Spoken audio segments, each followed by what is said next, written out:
আল্লাহ রাব্বুল আলামিন কোরআনে কারীমের 11 নম্বর পারা 9 নম্বর সূরা সূরা তাওবার 107 নম্বর আয়াতের মধ্যে বলেন ওয়াল্লাযীনা ইত্তাখাযু মাসজিদান দিরারাও ওয়া কুফরাও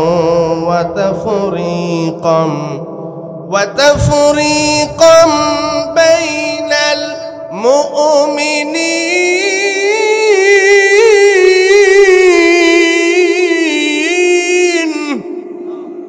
আল্লাহ রাব্বুল আলামিন বলেন মুনাফিকেরা সব সময় চেষ্টা করে মুসলমানদেরকে ষড়যন্ত্র করে কিভাবে জমিন থেকে মুসলমানদেরকে বিদরিত করা যায়। নবীজি যখন মক্কা থেকে মদিনায় হিজরত করলেন, মদিনার মধ্যে খাজরাজ গোত্রে একজন মানুষ ছিলেন আবু আমির নাম। তিনি খ্রিস্ট ধর্মের অনুসারী ছিলেন।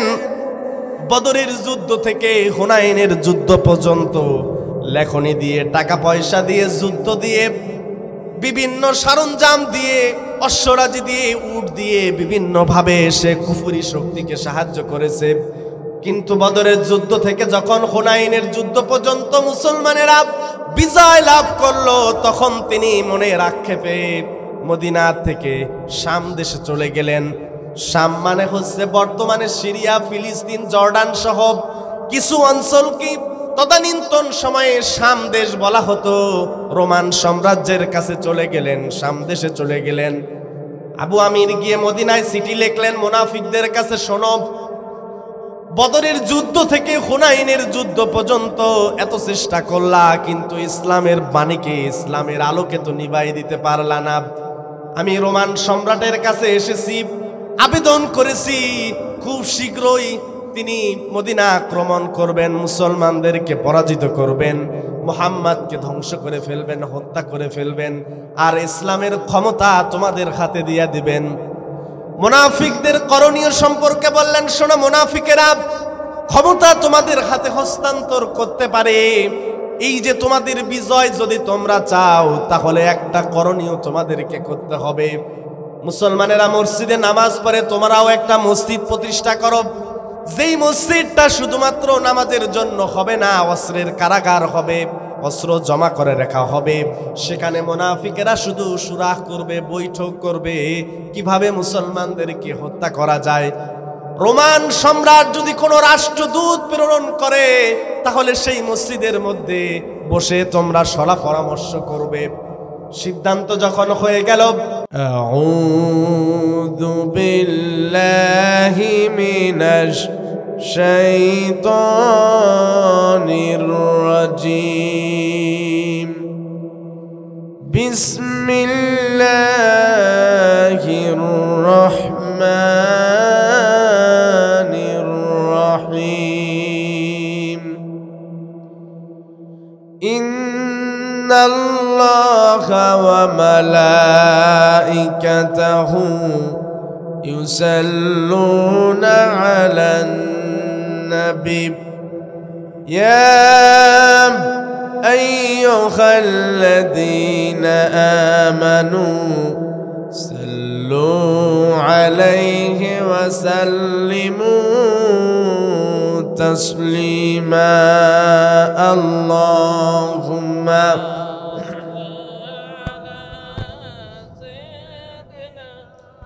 مولانا محمد وعلى آله مولانا محمد। যাদের হৃদয়ে আছে আল্লাহর ভয়, তারা কবু পথ ভুলে যায় না। আল্লাহর প্রেম ছাড়াই দুনিয়ায় কারো কাছে কোনো কিছু চাই না। রাতের আধারে যারা সিজদাতে রয়, দু চোখের অশ্রুতে নদী যেন বয়। রাতের আধারে যারা সিজদাতে রয়, দু চোখের অশ্রুতে নদী যেন বয়। চলনার হাত সানি যতই আসুক পিছনে ফিরেও সে তাকায় না। যাদের হৃদয়ে আছে আল্লাহর ভয় তারা কবু পথ ভুলে যায় না। বালাগাল উলাম বিকামালিহি কাশাফাদ দুজা বিজামালিহি হাসনাত জামিউ খিসালিহি। আলহামদুলিল্লাহ, আমরা সর্বপ্রথম সেই মহান রব্বে কারিমের দরবারে সিজদায়ে শাকুর আদায় করছি, যিনি আমাদের এই মথুরাপুর যুব সমাজের উদ্যোগে একদিন ব্যাপী তাফসিরুল কোরআন মাহফিলে আসার জন্য তৌফিক দান করেছেন। এজন্য আমরা আসতে পেরে খুশি না বেজার? জবান শুনে তো মনে হলো যে আপনারা খুশি নাই, বেজার। আসতে পেরে খুশি না বেজার? এ মাহফিল কতক্ষণ চলবে? সারা রাত চলবে? আমরা এই মাহফিলে আসতে পেরে যেহেতু খুশি, সেই জন্য সেই মহান রব্বে কারিমের দরবারে সিজদায়ে শাকুর আদায় করছে। সবাই জবান ছেড়ে দিয়ে বলে আলহামদুলিল্লাহ। আজকের এই তাফসিরুল কোরআন মাহফিলে আমার আগে আলোচনা রেখেছেন আমার বিশ্ববিদ্যালয়ের স্নেহস্পদ হযরত মাওলানা গোলাম রব্বানী। অত্যন্ত চমৎকার আলোচনা করেছেন। এই মাহফিলের প্রধান অতিথি, বিশেষ অতিথি সহ আজকের এই তাফসিরুল কোরআন মাহফিলে উপস্থিত তাওহীদে মুসলিম জনতা এবং পর্দার আড়ালের সর্বগুণে গুণান্বিতা মা এবং বোনেরা, সকলের প্রতি আমার সালাম। আসসালামু আলাইকুম ওয়া রাহমাতুল্লাহ। সম্মানিত ভাইরা আমার, ওয়াজ যা হওয়ার এতক্ষণে হয়ে গেছে, হয়নি? হয়ে গেছে। আমি খুব লম্বা সময় নিয়ে কথা বলবো না। যেই বিষয়টা আমাদের সমাজে সবচেয়ে বেশি উপেক্ষিত এবং ইসলামের শুরু লগ্ন থেকে আজ অবধি মুসলমান এবং ইসলামের সবচেয়ে বড় বাধা এবং বিপত্তির মূলে আছে মুনাফিকেরা। কথা বলেন ঠিক কিনা? বাংলাদেশে ওয়াজ অনেক হয়, মুনাফিকদের সম্পর্কে কোনো ওয়াজ। এটা হচ্ছে ঈমানঘাতী ব্যাধি, যে মুসলমানদেরকে গোটা পৃথিবীর ইজ্জতের সর্বোচ্চ চূড়া থেকে একদম ভুলন্টিত করেছে এই মুনাফিকেরা। কথা বলেন ঠিক কিনা? যেটা কাফের মুশরিকরা ইসলামের যতটুকুন ক্ষতি করতে পেরেছে তার চাইতে বেশি ক্ষতি করেছে মুনাফিকেরা। মুনাফিকদের ব্যাপারে আল্লামা ইবনুল কাইয়িম রাহমাতুল্লাহ আলাইহি বলেন, কাদাল কুরআন আইয়াকুনা কুল্লাহু ফি শানিহিম। আল্লাহ রাব্বুল আলামিন কোরআনে কারীমের মধ্যে এই মুনাফিকদের ব্যাপারে আল্লাহ পাক স্পষ্ট ধারণা দিয়েছেন। লিকাসরাতিহিম আলা যহরিল আরদি। এর মূল কারণ হচ্ছে আল্লাহ রাব্বুল আলামিন কেন কোরআনের মধ্যে মুনাফিকদের সম্পর্কে স্পষ্ট ধারণা দিয়ে দিলেন। এর কারণটা হচ্ছে এই জমিনের উপরে সর্বাধিক বেশি সংখ্যক মানুষ হবে মুনাফিক। অফি আজওয়াফিল কুবুর, এবং কবরের আধার গর্ভের মধ্যে, কবরের জীবনে, কবরের মধ্যে সবচাইতে বেশি সংখ্যক মুনাফিকেরা, কবরের মধ্যে সবচাইতে সংখ্যা মুনাফিকদের বেশি হবে। আল্লাহ রাব্বুল আলামিন মুনাফিকদের সম্পর্কে স্পষ্টভাবে কোরআনের মধ্যে বলে দিয়েছেন, এই পৃথিবীতে ইমানদার এবং মুমিনেরা এমন কোন নিরাপদ জায়গা নাই যেখানে তাদের জীবন ব্যবস্থা এই মুনাফিকদের কাছ থেকে তারা নিরাপদ রাখতে পেরেছে। যেখানে ইমানদারেরা বসবাস করেছে ওই জায়গায় গুপ্তচর হিসাবে মুনাফিকেরা খাপটি মেরে থেকে সুযোগ সন্ধানী হয়ে শুধুমাত্র ইসলামকে ধ্বংস করার জন্য, ইসলামকে নিঃশেষ করার জন্য সব সময় প্রাণান্তকর প্রচেষ্টা চালিয়েছে। মুনাফিকদের এই মাত্রাধিক্য সংখ্যা, মুনাফিকদের এই ষড়যন্ত্র, মুনাফিকদের এই অবস্থা দেখে আল্লাহ রাব্বুল আলামিন কোরআনে কারীমের গোটা কোরআনের মধ্যে 16টা সূরার মধ্যে আল্লাহ রাব্বুল আলামিন মুনাফিকদের সম্পর্কে বিশদভাবে আলোচনা করেছেন। এক নম্বরে সূরা বাকারার মধ্যে আল্লাহ রাব্বুল আলামিন মুনাফিকদের ধোঁকাবাজি এবং মুনাফিকদের মুমিনদের সাথে তাদের ধোঁকাবাজি আল্লাহ রাব্বুল আলামিন ফাঁস করে দিয়েছেন। 2 নম্বরে সূরা আল ইমরানের মধ্যে মুনাফিকদের অস্থিরতা, জিহাদের ময়দান থেকে তাদের পলায়নমুখী স্বভাব আল্লাহ পাক সূরা ইমরানের মধ্যে তুলে ধরেছেন।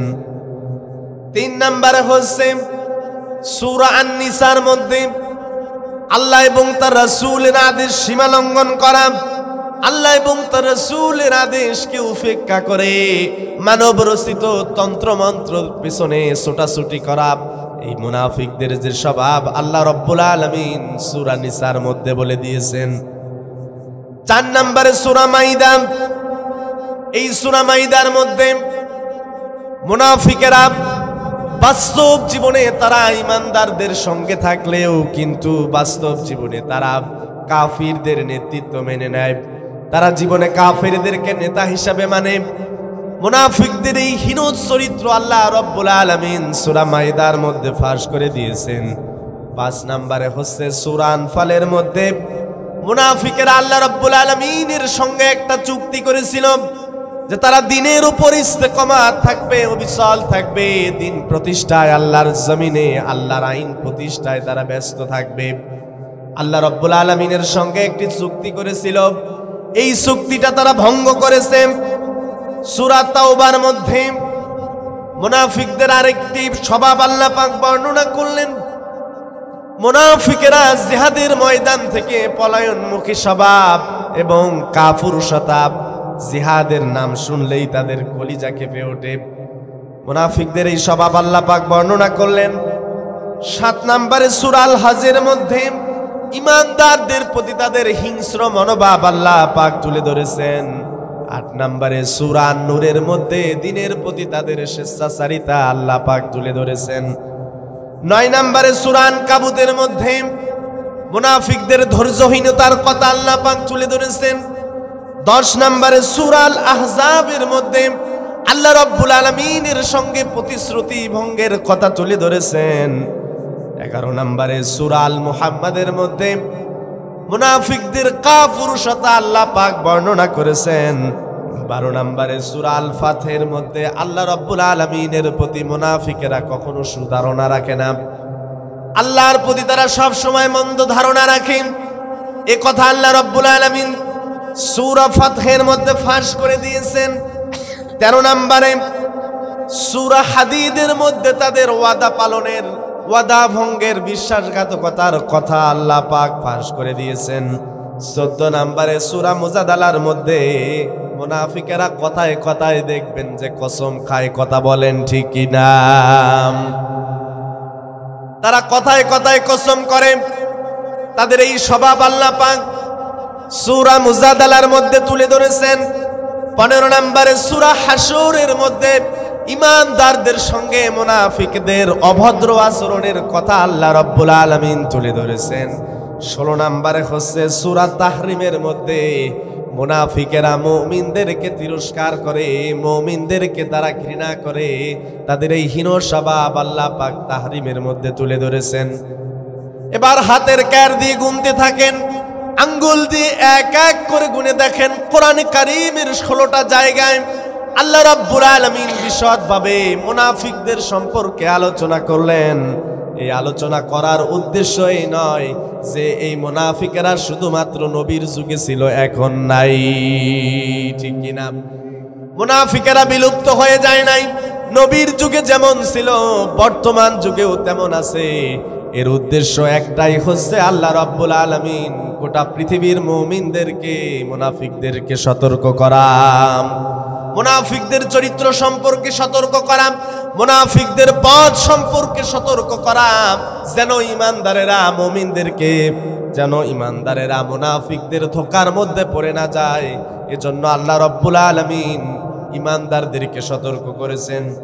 কোরআনে কারীমের 7 নম্বর পারা 6 নম্বর সূরা সূরা আনআমের 55 নম্বর আয়াতে আল্লাহ রাব্বুল আলামিন সুন্দর করে বলতেছেন, وَكَذَلِكَ نُفَصِّلُ الآية ولتستبين السبيل المجرمين আল্লাহ রাব্বুল আলামিন বললেন আমি আল্লাহ রাব্বুল আলামিন এভাবে কোরআনের আয়াতগুলি আমি আল্লাহ রাব্বুল আলামিন আমার কথাগুলি আমি এভাবে স্পষ্ট করে বলি যেন ঈমানদারেরা মুজরিমিন অপরাধীদের পথগুলো চিহ্নিত করতে পারে, অপরাধীদের সাথে অপরাধীরা যেন তাদেরকে ধোঁকা দিতে না পারে। এই জন্য আমি আল্লাহ রাব্বুল আলামিন অপরাধীদের সম্পর্কে স্পষ্ট আলোচনা করেছি। বলেন সুবহানাল্লাহ। আল্লাহ রাব্বুল আলামিন বলেন ওয়ালিতাস্তাবিনা সাবিলুল মুজরিমিন।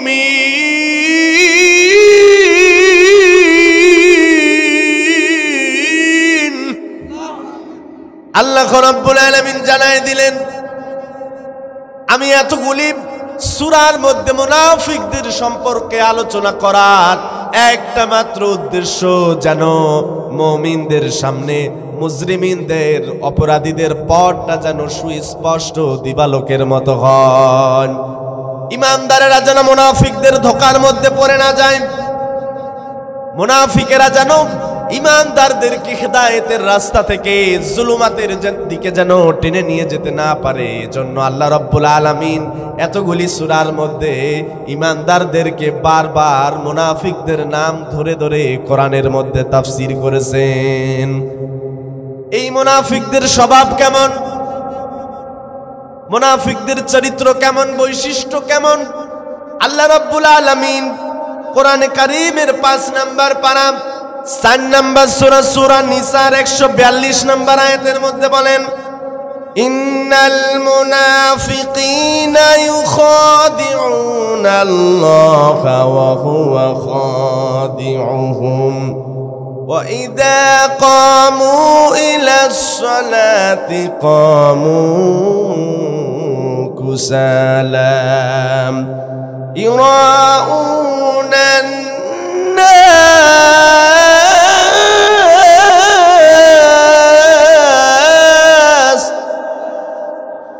يراءون الناس ولا يذكرون الله إلا قليلا।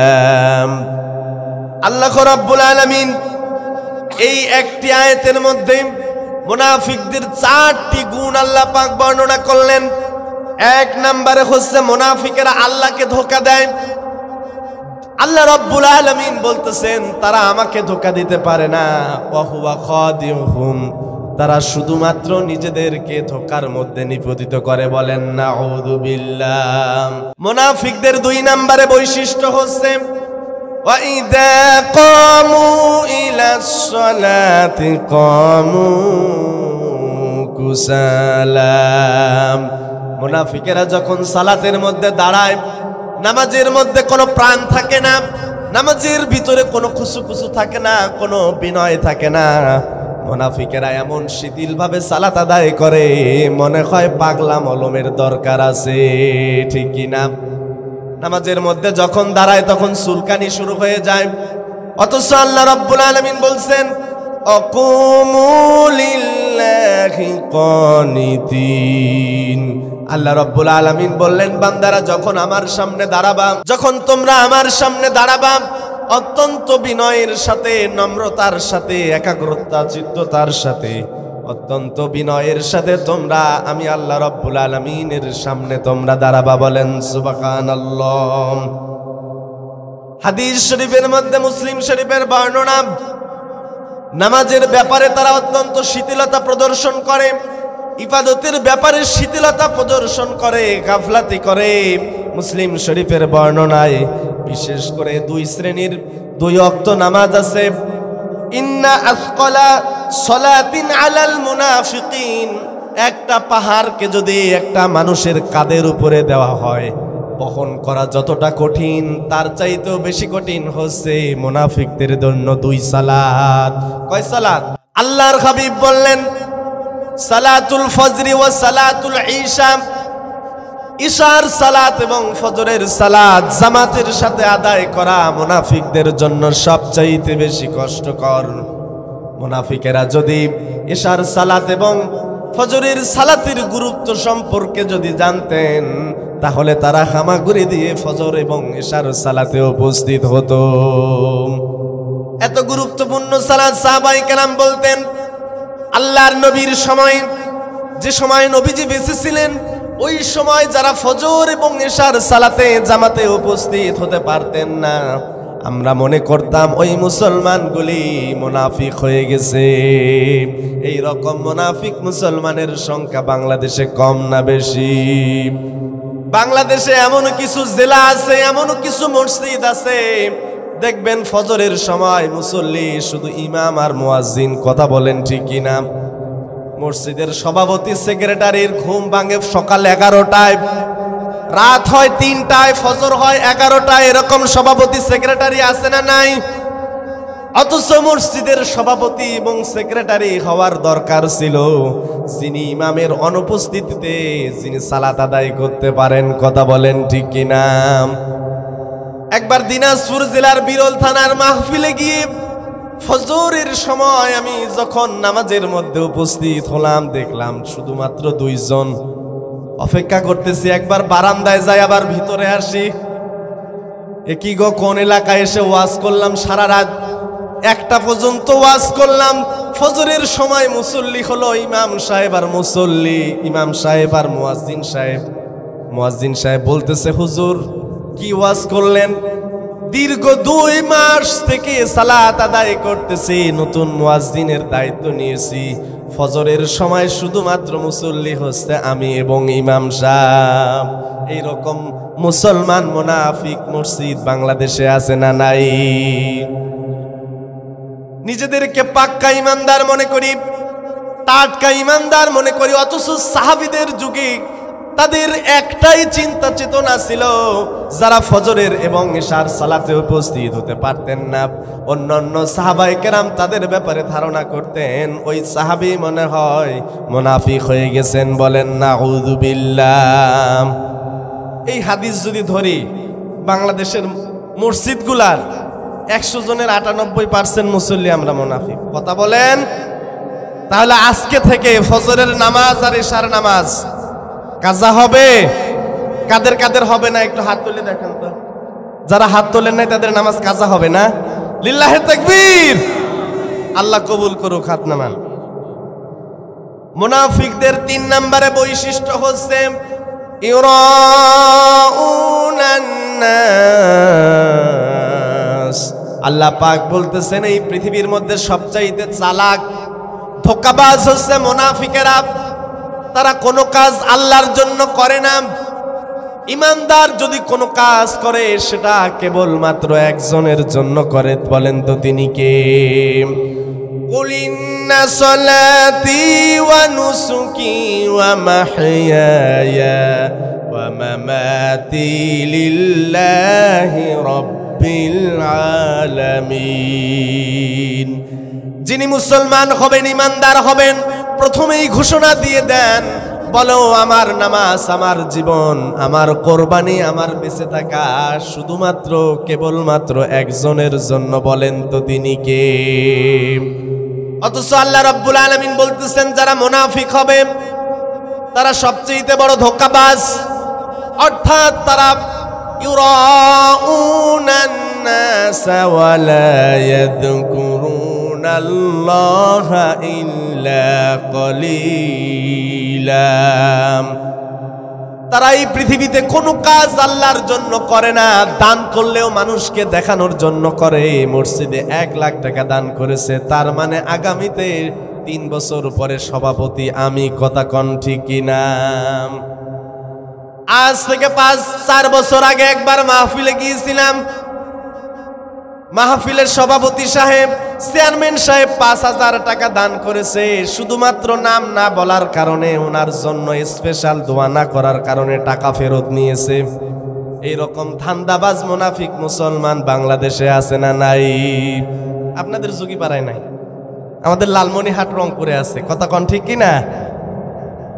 আমার বন্ধুগণেরা, মুনাফিকদের 3 নম্বরে বৈশিষ্ট্য হচ্ছে এই মুনাফিকেরা পৃথিবীর মধ্যে যত ধরনের কাজ করবে তারা আল্লাহকে দেখানোর জন্য করে না, বরং তারা করে মানুষকে দেখানোর জন্য। 4 নম্বরে বৈশিষ্ট্য হচ্ছে ওয়ালা ইয়াযকুরুনাল্লাহা ইল্লা কলিলা। এই মুনাফিকেরা আল্লাহ রাব্বুল আলামিনকে সবচাইতে বেশি সবচাইতে কম স্মরণ করে। ঈমানদারের বৈশিষ্ট্য সম্পর্কে মুসলিম শরীফের বর্ণনা এসেছে, আল্লাহর হাবিব বলেছেন ঈমানদারের জীবন কত না সুন্দর।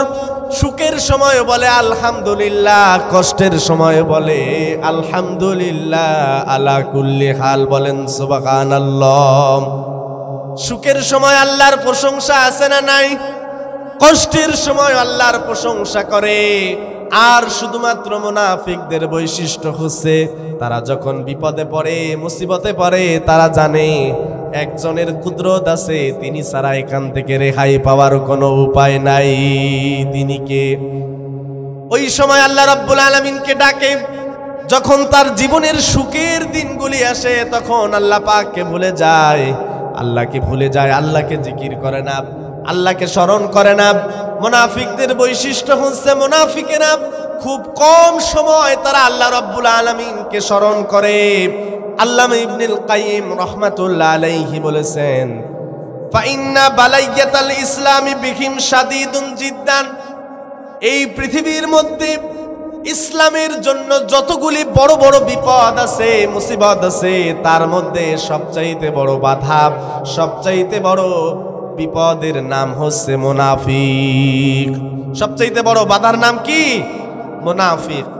এরা বাহ্যিকভাবে সুরাতের দিক থেকে ইসলাম এবং ঈমানের পক্ষে থাকলেও বাহ্যিকভাবে যদিও লেবাস, চলাফেরা ইত্যাদি এগুলো মুসলিমদের সাথে সাদৃশ্যপূর্ণ থাকলেও তারা অন্তরে কুফরি এবং অবাধ্যতা লালন করে। তারা মনে প্রাণে চায় আল্লাহর জমিনে কুফরি মতবাদ প্রতিষ্ঠিত হোক।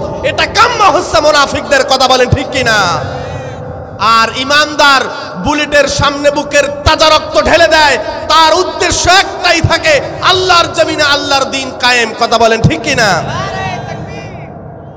আমার বন্ধুগণেরা,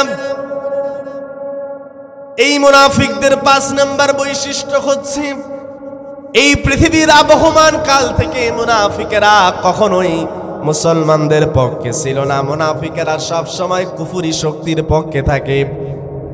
আল্লাহ রাব্বুল আলামিন কোরআনে কারীমের 4 নম্বর পারা 3 নম্বর সূরা আল ইমরানের 167 নম্বর আয়াত আল্লাহ পাক বলেন, হুম লিল কুফরি ইয়াওমা ইদিন আকরাবু মিনহুম লিল ঈমান।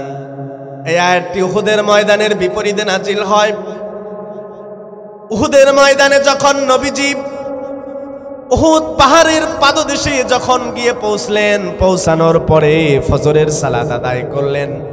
আব্দুল্লাহ ইবনে উবাই ইবনে সালুল 3 শতাধিক সাহাবীদেরকে নিয়ে জিহাদের ময়দান থেকে পলায়ন করলেন।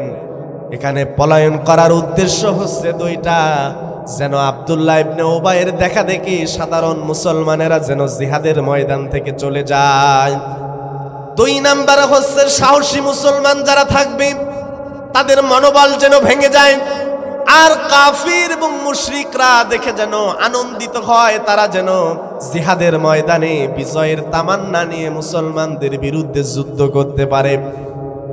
এই 2টা উদ্দেশ্য নিয়ে আব্দুল্লাহ ইবনে উবাই যখন জিহাদের ময়দান থেকে পলায়ন করলো, আল্লাহর নবীকে সঙ্গে সঙ্গে আল্লাহ রাব্বুল আলামিন জানায় দিলেন, নবীজি ওই উহুদের প্রান্তরে মুনাফিকেরা আপনাদের পক্ষে ছিল না, তারা আকরাবু, আল্লাহ পাক আকরাবু শব্দ ব্যবহার করেছেন, অর্থাৎ ওই দিন মুনাফিকেরা কুফরি শক্তির কাছাকাছি ছিল। অর্থাৎ মুনাফিকেরা সব সময় কুফরের পক্ষে থাকে, তাগুতের পক্ষে থাকে, আর ঈমানদার থাকে ঈমানের পক্ষে, কোরআনের পক্ষে, কথা বলেন ঠিক কিনা? কোরআনে কারিমে আল্লাহ রাব্বুল আলামিন বলেন, নবীজিকে সতর্ক করে দিচ্ছেন, ইয়াকুলুনা বিআফওয়াহিহিম মা লাইসা ফি কুলুবিহিম।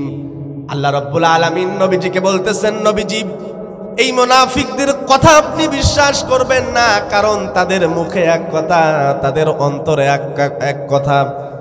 ওই যে একটা গান ছিল না, মধু হই হই বিষ হাওয়াইলা, আছে না নাই? মুখে হচ্ছে মধু, অন্তরে হচ্ছে, অর্থাৎ মুনাফিকদের বৈশিষ্ট্য হচ্ছে, আল্লাহ রাব্বুল আলামিন বলতেছেন নবীজি খবরদার ওই মুনাফিকদের কথা আপনি বিশ্বাস করবেন না, কারণ তাদের মুখে একটা, অন্তরে আর একটা।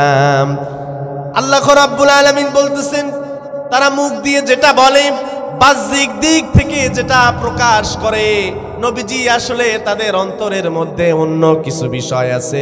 আল্লাহ রাব্বুল আলামিন বলতেছেন আল্লাহু আ'লামু বিমা ইয়াকতুমুন।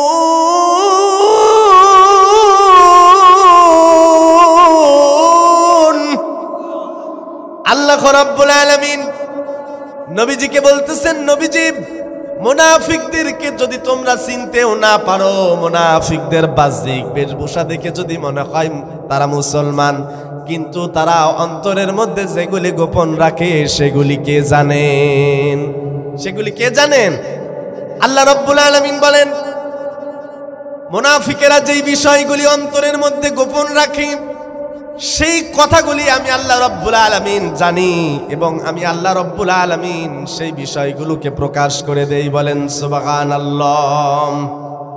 মুসনাদ আহমদের মধ্যে আবু সাঈদ খুদরি রাদিয়াল্লাহু তাআলা আনহু থেকে একটি হাদিস বর্ণনা করেছেন। তিনি বলেন কুলুবু আরবাআতুন, কলব হচ্ছে 4 প্রকার, অন্তর হচ্ছে 4 প্রকার। 1 নম্বরে হচ্ছে কলবুন আজরাদু ফিহি সিরাজু ইয়াযহারু, 1 নম্বরে হচ্ছে পরিষ্কার অন্তর, যার সূর্যের আলোর মতো, দিবালোকের আলোর মতো, প্রদীপের ন্যায় ঝলমল করে, দিবালোকের সূর্যের আলোর মতো প্রস্ফুটিত হয়।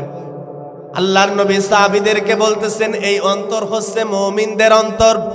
মুমিনদের অন্তরের মধ্যে কোনো বক্রতা নাই। দেখবেন যেই মানুষগুলির অন্তঃকরণের মধ্যে ঈমান আছে, ওই মানুষগুলি অত্যন্ত সহজ সরল হয়। কথা বলেন ঠিক কিনা? 2 নম্বরে হচ্ছে কলবুন আগলাফু মারবুতুন আলা গিলাফিহি। আল্লাহর হাবিব বলতেছেন 2 নাম্বার অন্তর হচ্ছে আচ্ছাদিত অন্তর, যা কোনো কিছু দিয়ে ঢাকা, অর্থাৎ এটা হচ্ছে কাফিরদের অন্তর। কাফিররা বারবার কুফরি করার কারণে তাদের অন্তরটা কুফরির আড়ালে আড়াল হয়ে গেছে। 3 নম্বরে হচ্ছে অকলবুন মানকুসুন, বক্র অন্তর, উল্টো অন্তর। নবীজি বলেছেন এটা হচ্ছে মুনাফিকদের অন্তর। মুনাফিকেরা জেনে বুঝে আল্লাহর বিধানের সাথে গাদ্দারি করে, মুনাফিকেরা জেনে বুঝে আল্লাহর বিধানকে তারা অস্বীকার করে। 4 নম্বরে হচ্ছে ওয়াকলবুন মুসফাহুন, মিশ্রিত অন্তর, অর্থাৎ এই অন্তরের মধ্যে নিফাকও থাকতে পারে আবার ঈমানও থাকতে পারে। যেই অন্তরের মধ্যে একাধিক বিষয় মিশ্রিত আছে ওই অন্তরকে বলা হয় কলবুন মুসফাহুন। নবীজি সাহাবীদেরকে বললেন, ওগো আমার সাহাবীরা শোনো, এটাও হচ্ছে মুনাফিকের অন্তর। তার অন্তরের মধ্যে সামান্য ঈমান আছে, এই ঈমান মাঝে মধ্যে উঠা নামা করে, আর তার অন্তরের মধ্যে আবার বক্রতাও আছে। অর্থাৎ এই 4 প্রকার অন্তরের কথা বললাম। আমরা নিজের বিবেকের কাছে প্রশ্ন করি তো আমরা কোন অন্তরের মধ্যে আছি? এই 4 শ্রেণীর মধ্যে আমাদের ক্লাসিফিকেশনটা কয় নম্বরে? 1, 2, 3, 4 কয়টার মধ্যে আছি? 4টার মধ্যে কয় নম্বরে? এটা যদি আমরা ধরতে পারি আমাদের আরো ওয়াজের দরকার নাই। কথা বলেন ঠিক কিনা? আমার বন্ধুগণেরা, 6 নম্বরে হচ্ছে মুনাফিকেরা যখন নিফাকে আক্রান্ত হবে, তারা তাদের অন্তরে যখন নিফাকে বাসা বাঁধবে তখন তারা বুঝতে পারে না। আল্লামা ইবনুল কাইয়িম রাহমাতুল্লাহ আলাইহি বলেছেন, ওয়া আম্মান নিফাকু ফাদ্দাউল উদালুল বাতিন। একজন মানুষের অন্তরের মধ্যে যখন নিফাক বাসা বাঁধে ওই মানুষ তখন বুঝতে পারে না। একজন মানুষ যখন রোগাক্রান্ত হয়ে যায়, জিহ্বায় যখন রোগাক্রান্ত হয়, মুখের মধ্যে খাবারের কোনো স্বাদ পাওয়া যায় না। ঠিক তেমনি ভাবে একজন মানুষ যখন মুনাফিকির দ্বারা আক্রান্ত হয়ে যায়, নিফাক দ্বারা আক্রান্ত হয়ে যায়, ওই মানুষটা নিজেকে ইমানদার, খাঁটি ইমানদার বলে দাবি করে, অথচ আল্লাহ রাব্বুল আলামিন তার সম্পর্কে বলেন সে হচ্ছে প্রকৃত মুনাফিক। বলেন নাউযু বিল্লাহ। আল্লাহ পাক তাকে বিশ্ব সন্ত্রাস বলেছেন, মুনাফিককে ফাসাদকারী, অনিষ্টকারী বলেছেন, অথচ মুনাফিক নিজেকে দাবি করে যে সে হচ্ছে শান্তিকামী। আল্লাহ রাব্বুল আলামিন কোরআনে কারীমের 2 নম্বর সূরা সূরা বাকারার 12 নম্বর আয়াতের মধ্যে বলেন, ওয়া ইযা ক্বিলা লাহুম লা তুফসিদু ফিল আরদ ক্বালু ইন্নামা নাহনু মুসলিহুন। আল্লাহ রাব্বুল আলামিন যখন মুনাফিকদেরকে বলেন তোমরা পৃথিবীতে ফাসাদ তৈরি করো না, বিশৃঙ্খলা তৈরি করো না, মুনাফিকেরা বলে আল্লাহ পাক কয় কি আমরাই তো হচ্ছে পাক্কা মুসলিহুন, মানে শান্তি প্রতিষ্ঠাকারী। বলেন নাউযু বিল্লাহ। আল্লাহ রাব্বুল আলামিন বলেন আলা ইন্নাহুম হুমুল মুফসিদুনা ওয়ালাকিন লা ইয়াশউরুন। আল্লাহ রাব্বুল আলামিন বললেন আসলেই তারা নির্বোধ, তারাই তো প্রকৃত ফাসাদ সৃষ্টিকারী। ওয়ালাকিন লা ইয়াশউরুন।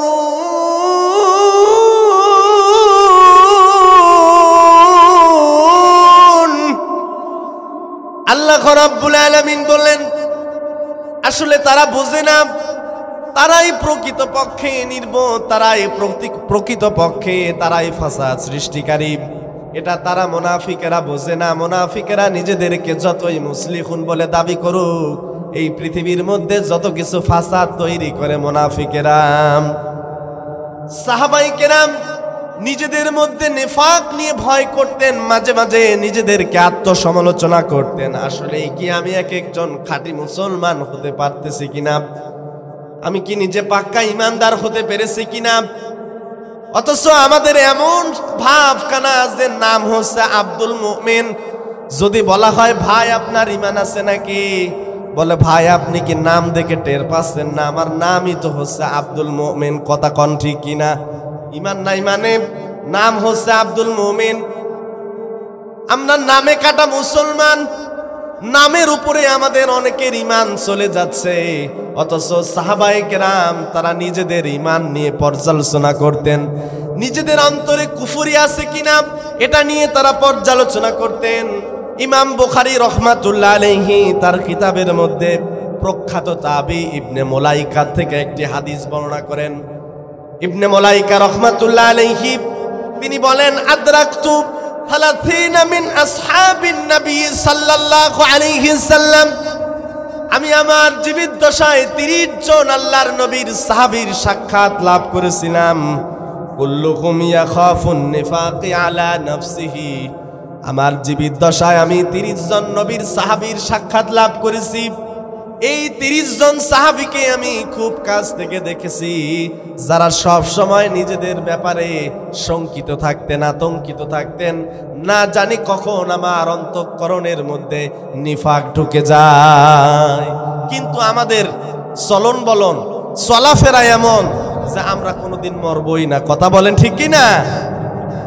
আমাদের চলাফেরা এমন যে স্বামী স্ত্রীর এ বন্ধন কোনোদিন মনে হয় মুক্তি লাভ করবে না, পিতা পুত্রের এই মায়ার বন্ধন মনে হয় কোনোদিন ছিন্ন হবে না। কথা বলেন ঠিক কি না? আমার বন্ধুগণেরা, যে স্ত্রীর সঙ্গে 60টা বছর আপনি সংসার করলেন, ঘর করলেন, এত ভালোবাসা পরিপূর্ণ লাভ করেছে, কিন্তু রাত্রিবেলায় দেখা গেল রাতের 2টার দিকে মারা গেছেন।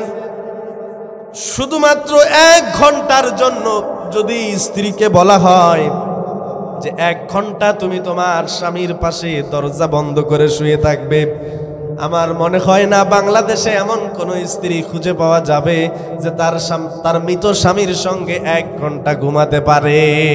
ঠিক কি না? বলবে এই মরহুমকে তাড়াতাড়ি বারান্দায় রেখে আসো। সন্তানগুলি বাবা যখন মারা যাবে সন্তানগুলি কি বলবে? মরহুমকে বারান্দায় রাখো, তাড়াতাড়ি বাঁশ কাটো, তাড়াতাড়ি তাকে দাফনের ব্যবস্থা করো। কথা বলেন। তাহলে কিসের এত অহংকার, কিসের মিথ্যা মায়া? সাহাবায়ে কেরাম নিজেদের ব্যাপারে পর্যালোচনা করতেন। আল্লাহ রাসূলের গোপন তথ্য ভান্ডার বলা হয় হুযায়ফা রাদিয়াল্লাহু তাআলা আনহু কি। হুযায়ফা বিন ইয়ামিন রাদিয়াল্লাহু তাআলা আনহু একবার হযরত ওমর ফারুক রাদিয়াল্লাহু তাআলা আনহুর সঙ্গে ছিলেন।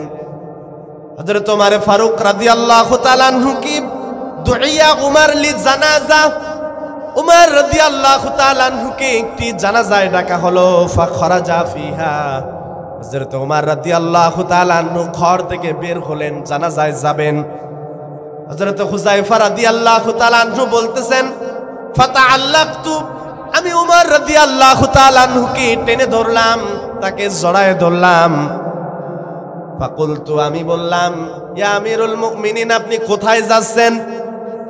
আপনি বসে যান, আপনি কোথায় যাচ্ছেন? যেই লোকটার জানাজার নামাজ আপনি পড়াতে যাচ্ছেন, এই লোকটাকে আমি নবীজির জীবদ্দশায় দেখেছি। এই লোকটা ইসলামের সবচেয়ে বড় দুশমন মুনাফিক ছিল। সে নবীজির সঙ্গে সালাত আদায় করত, আবার আব্দুল্লাহ ইবনে উবাইয়ের সঙ্গে থাকতো, আবার নবীজির কথাগুলি গোপনে গোপনে আবু জাহেলের কাছে পৌঁছায় দিত। হযরত ওমর ফারুক রাদিয়াল্লাহু তাআলা আনহু হুযায়ফার অনুরোধে তিনি বসে গেলেন, আর হুযায়ফা রাদিয়াল্লাহু তাআলা আনহুকে বললেন, ও হুযায়ফা শোনো, আল্লাহর কসম করে বলি হুযায়ফা, নবীজি তোমাকে যে মুনাফিকদের তালিকাটা তোমাকে দিয়েছিলেন, সেই তালিকার মধ্যে আমি উমরের নামটা আছে কিনা একটু যদি দেখতে। আমি উমরের নামটা কি সেই মুনাফিকের তালিকায় 1 নম্বরে আছে কিনা? বলেন সুবহানাল্লাহ। আল্লাহর নবী বলেছেন, আমার পরে যদি কেউ নবী হওয়ার যোগ্যতা রাখে সেটা হচ্ছে হযরত উমর। এবং 10 জন আশারায়ে মুবাশশারা সাহাবী ছিলেন, তার মধ্যে দুনিয়া থাকা অবস্থায় 10 জন সাহাবীর মধ্যে একজন ছিলেন হযরত উমর ফারুক রাদিয়াল্লাহু তাআলা আনহু, যিনি দুনিয়া থাকা অবস্থায় জান্নাতের সুসংবাদ পেয়েছিলেন। বলেন সুবহানাল্লাহ। মানে জান্নাত নিয়ে কোনো টেনশন নাই, জান্নাত পেয়ে যাবেন।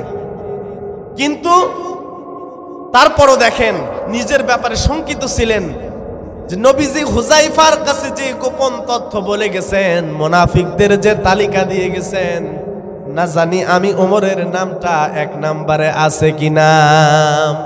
তারা নিজেদের ব্যাপারে কতটা তৎপর ছিলেন, কতটা পর্যালোচনা ছিলেন। আর আমাদের সমাজে যারা মানুষের সম্পদ আত্মসাৎ করতে পারে, যারা মানুষকে ঠকাতে পারে, আমরা তাদেরকে বলি চালাক। কথা কন ঠিক কিনা? বলে বেটা জায়গায় খুব চালাক, জীবনে কিছু করে খেতে পারবে। কথা বলেন, আছে না নাই? অথচ নবীজি সাল্লাল্লাহু আলাইহি সাল্লাম বলেছেন, প্রকৃত চালাক হচ্ছে যে ব্যক্তি মৃত্যুর কথা স্মরণ করে আর মৃত্যুর জীবনের পরবর্তী জীবনের জন্য আমল করে। বলেন সুবহানাল্লাহ। মৃত্যুর কথা চিন্তা করে, আল্লাহর সামনে দাঁড়ালে আমাকে কি জবাব দিতে হবে, এই চিন্তায় সে নিজেকে বিভোর করে রাখে। এই গুণটা যাদের মধ্যে আছে, নবীজি বলছেন আল কাইসু মান দানা নাফসাহু ওয়া আমিলা সালিহা লিমা বাদাল মাউত। যে প্রকৃত বুদ্ধিমান ব্যক্তি তো হচ্ছে ওই ব্যক্তি যে ব্যক্তি মৃত্যুর পরবর্তী জীবনের জন্য নিজেকে প্রস্তুত করে। আর আমরা মৃত্যুর পরবর্তী জীবনের কথা ভুলে গেছি। দুনিয়ার উপরে কিভাবে নিজেকে প্রস্তুত রাখা যায়, কিভাবে 5 তলা বাড়ি করা যায়, কিভাবে মানুষের সাথে ধোঁকা দেওয়া যায়, কিভাবে টেন্ডারবাজি করা যায়, কিভাবে রাস্তার মোড়ে মানুষের কাছ থেকে ছিনতাই করা যায়। কথা বলেন ঠিক কিনা? কিভাবে সমাজের মধ্যে অশান্তি তৈরি করে বিভিন্ন গ্রুপের কাছ থেকে টাকা নেওয়া যায়, আছে না নাই? সম্মানিত ভাইরা আমার, এই স্বভাবটা আমাদের বন্ধ করার দরকার আছে না নাই? 7 নম্বরে মুনাফিকদের বৈশিষ্ট্য হচ্ছে মুনাফিকেরা দোদুল্যমান থাকে, সংশয়বাদী থাকে, মনের মধ্যে সব সময় তাদের সন্দেহ থাকে। আল্লাহ রাব্বুল আলামিন কোরআনে কারীমের 2 নম্বর সূরা বাকারার 10 নম্বর আয়াতের মধ্যে বলেন ফি কুলুবিহিম মারাদু ফাযাদাহুমুল্লাহু মারাদা ওয়া লাহুম আযাবুন আলীমুম বিমা কানু ইয়াকযিবুন। আল্লাহ রাব্বুল আলামিন বলেন, মুনাফিকদের অন্তরে ব্যাধি রয়েছে, মারাদ রয়েছে। আমি আল্লাহ রাব্বুল আলামিন মুনাফিকদের এই মারাদ, এই ব্যাধি আমি আল্লাহ পাক আরো বৃদ্ধি করে দেই। তাফসীর ইবনে কাসিরের মধ্যে আল্লামা কাসির লিখেছেন, মারাদ শব্দের অর্থ হচ্ছে সংশয়বাদী হওয়া, দোদুল্যমান হওয়া, সন্দেহ পোষণ করা। তারা আল্লাহ রাব্বুল আলামিনের বিধানের ব্যাপারে সন্দেহ করে যে আল্লাহর বিধান তো হচ্ছে 1500 বছর আগের বিধান, এই বিধান দিয়ে কি স্মার্ট বাংলাদেশ চলতে পারে? পারে কি পারে না? এই জন্য তারা কুফরি মতবাদকে প্রতিষ্ঠিত করতে চায়, সেকুলারিজমকে প্রতিষ্ঠিত করতে চায়, ডেমোক্রেসিকে প্রতিষ্ঠিত করতে চায়, লেনিনের মতবাদকে প্রতিষ্ঠিত করতে চায়। আর ইমানদার কেবলমাত্র একজনের আইন প্রতিষ্ঠিত করতে চায়, তিনি কে? নবীজি সাল্লাল্লাহু আলাইহি সাল্লাম বলেছেন, ওয়া সালাসাতুন লা তাসআল, 3 শ্রেণীর মানুষ সম্পর্কে আল্লাহ রাব্বুল আলামিন কোনো প্রশ্ন করবেন না। আল্লাহ রাব্বুল আলামিন তাদের দিকে তাকাবেন না, তাদেরকে কোনো প্রশ্নই করবেন না। বিনা হিসাবে তাদেরকে আল্লাহ পাক জাহান্নাম দিয়ে দেবেন। বলেন নাউযু বিল্লাহ। 1 নম্বরে হচ্ছে রাজুলুন নাযা আল্লাহু রিদাহু, যে ব্যক্তি আল্লাহ রাব্বুল আলামিনের চাদর নিয়ে টানাটানি করে, অর্থাৎ যে ব্যক্তি অহংকার প্রদর্শন করে, ওই ব্যক্তিকে আল্লাহ পাক কিয়ামতের দিন কোনো কিছু জিজ্ঞাসা করবেন না। 2 নম্বরে হচ্ছে ওয়া রাজুলুন শাক্কা ফি আমরিল্লাহ, যে ব্যক্তি আল্লাহ রাব্বুল আলামিনের বিধানের ব্যাপারে সন্দেহ পোষণ করে, আল্লাহর বিধানের ব্যাপারে সংশয় প্রকাশ করে। এই 1400 বছর আগের কোরআন দিয়ে কি বর্তমান বাংলাদেশ চলতে পারে? এই রকম সন্দেহ প্রকাশ করে, এই রকম মুনাফিক বাংলাদেশে আছে না নাই?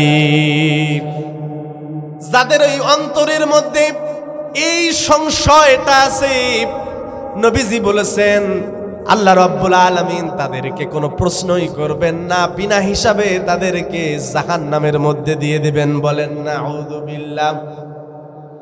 3 নম্বরে হচ্ছে ওয়াল কুনুতু মিন রাহমাতিল্লাহ, এমন হতভাগ্য বান্দা আছে যে আমি গুনাহ করেছি, আমার গুনাহ কি আল্লাহ রাব্বুল আলামিন maaf করবেন? নবীজি বলেছেন, যে ব্যক্তি আল্লাহ রাব্বুল আলামিনের রহমত থেকে নিরাশ হয়, আল্লাহ রাব্বুল আলামিন ওই বান্দাকে কিয়ামতের দিন কোনো কিছু জিজ্ঞাসা না করেই বিনা হিসাবে জাহান্নাম দিয়ে দিবেন। বলেন নাউযু বিল্লাহ। এটা আল আদাবুল মুফরাদের মধ্যে বলেছেন, অত্যন্ত গুরুত্বপূর্ণ এটা হাদিস। নবীজি বলেছেন, কয় শ্রেণীর কথা বললাম? সবাই বলেন, জোরে বলেন, কয় শ্রেণী? 3 শ্রেণীর মানুষ সম্পর্কে আল্লাহ জিজ্ঞাসা করবেন না। 1 নাম্বার যারা অহংকার করে, যারা কি করে? 2 নাম্বারে হচ্ছে যারা আল্লাহর বিধানের ব্যাপারে সন্দেহ করে। আর 3 নাম্বারে হচ্ছে যারা আল্লাহর রহমতের ব্যাপারে নিরাশ হয়, যে আমার গুনার বোঝা তো অনেক, আল্লাহ কি আমাকে মাফ করবেন? এই টেন্ডেন্সি, এই 3 শ্রেণীর মানুষকে আল্লাহ পাক কোনো কিছু জিজ্ঞাসাই করবেন না, বিনা হিসাবে তাদেরকে জাহান্নামের মধ্যে দিয়ে দেবেন। বলেন নাউযু বিল্লাহ। মুনাফিকদের 8 নাম্বার বৈশিষ্ট্য হচ্ছে তারা আল্লাহ রাব্বুল আলামিনের বিধান, কোরআন সুন্নাহর বিধানকে পরিহার করবে। তারা যুগের সমাবর্তনে, যুগের কালের পরিবর্তনে ওই মানুষগুলি মানব রচিত আইন দিয়া তারা মানুষের জীবন পরিচালনা করে। কোরআনে কারিমে আল্লাহ রাব্বুল আলামিন 18 পারা 24 নম্বর সূরা 48 নম্বর আয়াত, ওয়া ইযা দুউ ইলাল্লাহি ওয়া রাসূলিহি লিয়াহকুমা বাইনাহুম ইযা ফারীকুম মিনহুম মু'রিদুন।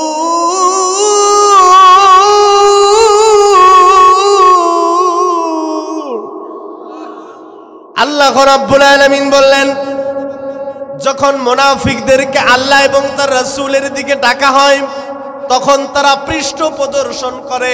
যখন তাদেরকে বলা হয় আল্লাহর বিধান দিয়ে জীবন চালাও, আল্লাহর বিধান দিয়ে সমাজের মধ্যে বিচার প্রতিষ্ঠা করো, ইনসাফ কায়েম করো, আল্লাহ রাব্বুল আলামিন বলতেছেন ইযা ফারিকুম মিনহুম মুরিদুন।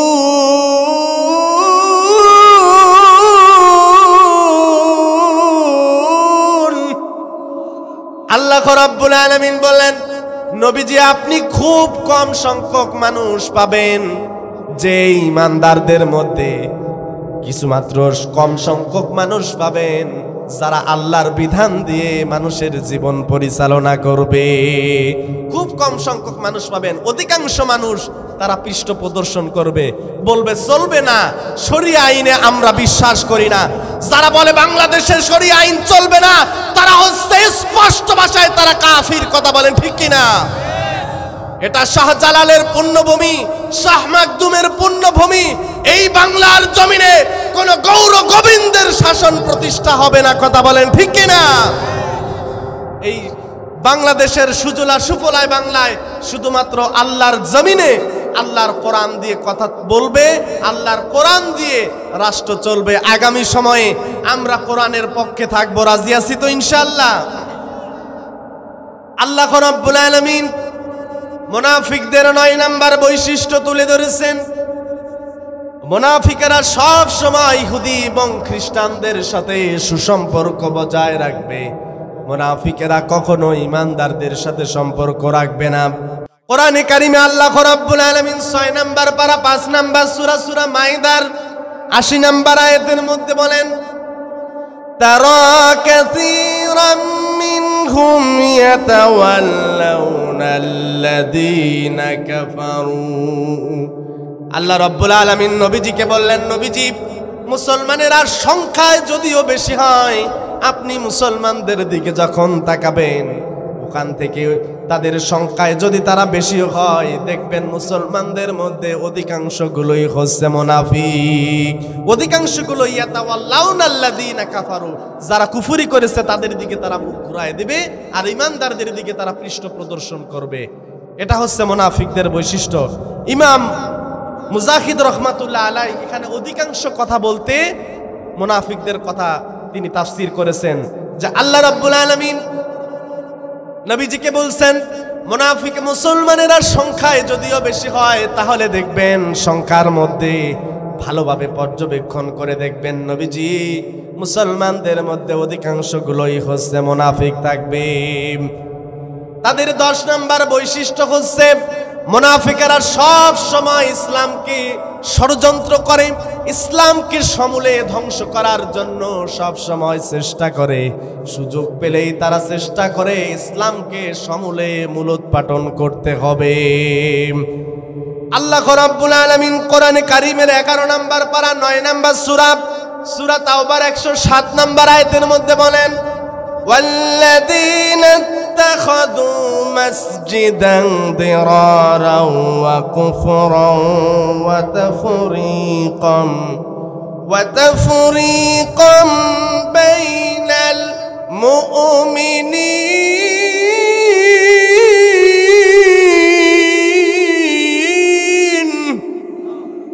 আল্লাহ রাব্বুল আলামিন বলেন মুনাফিকেরা সব সময় চেষ্টা করে মুসলমানদেরকে ষড়যন্ত্র করে কিভাবে জমিন থেকে মুসলমানদেরকে বিদরিত করা যায়। নবীজি যখন মক্কা থেকে মদিনায় হিজরত করলেন মদিনার মধ্যে খাজরাজ গোত্রে একজন মানুষ ছিলেন আবু আমির নাম, তিনি খ্রিস্ট ধর্মের অনুসারী ছিলেন। বদরের যুদ্ধ থেকে হুনাইনের যুদ্ধ পর্যন্ত লেখনী দিয়ে টাকা পয়সা দিয়ে যুদ্ধ দিয়ে বিভিন্ন সরঞ্জাম দিয়ে অশ্বরাজি দিয়ে উট দিয়ে বিভিন্ন ভাবে সে কুফরি শক্তিকে সাহায্য করেছে। কিন্তু বদরের যুদ্ধ থেকে যখন হুনাইনের যুদ্ধ পর্যন্ত মুসলমানেরা বিজয় লাভ করলো তখন তিনি মনের আক্ষেপে মদিনা থেকে শাম দেশে চলে গেলেন। শাম মানে হচ্ছে বর্তমানে সিরিয়া, ফিলিস্তিন, জর্ডান সহ কিছু অঞ্চলকে তদানীন্তন সময়ে শাম দেশ বলা হতো, রোমান সাম্রাজ্যের কাছে চলে গেলেন, শাম দেশে চলে গেলেন। আবু আমির গিয়ে মদিনায় চিঠি লিখলেন মুনাফিকদের কাছে, শোনো, বদরের যুদ্ধ থেকে হুনাইনের যুদ্ধ পর্যন্ত এত চেষ্টা করলা, কিন্তু ইসলামের বাণীকে, ইসলামের আলোকে তো নিভাই দিতে পারলা না।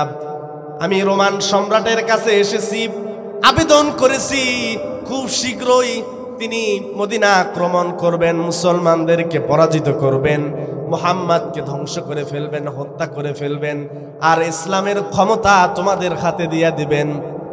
মুনাফিকদের করণীয় সম্পর্কে বললেন, শোনো মুনাফিকেরা, ক্ষমতা তোমাদের হাতে হস্তান্তর করতে পারে। এই যে তোমাদের বিজয় যদি তোমরা চাও, তাহলে একটা করণীয় তোমাদেরকে করতে হবে। মুসলমানেরা মসজিদে নামাজ পড়ে, তোমরাও একটা মসজিদ প্রতিষ্ঠা করো। যেই মসজিদটা শুধুমাত্র নামাজের জন্য হবে না, অস্ত্রের কারাগার হবে, অস্ত্র জমা করে রাখা হবে। সেখানে মুনাফিকেরা শুধু সুরাহ করবে, বৈঠক করবে, কিভাবে মুসলমানদেরকে হত্যা করা যায়।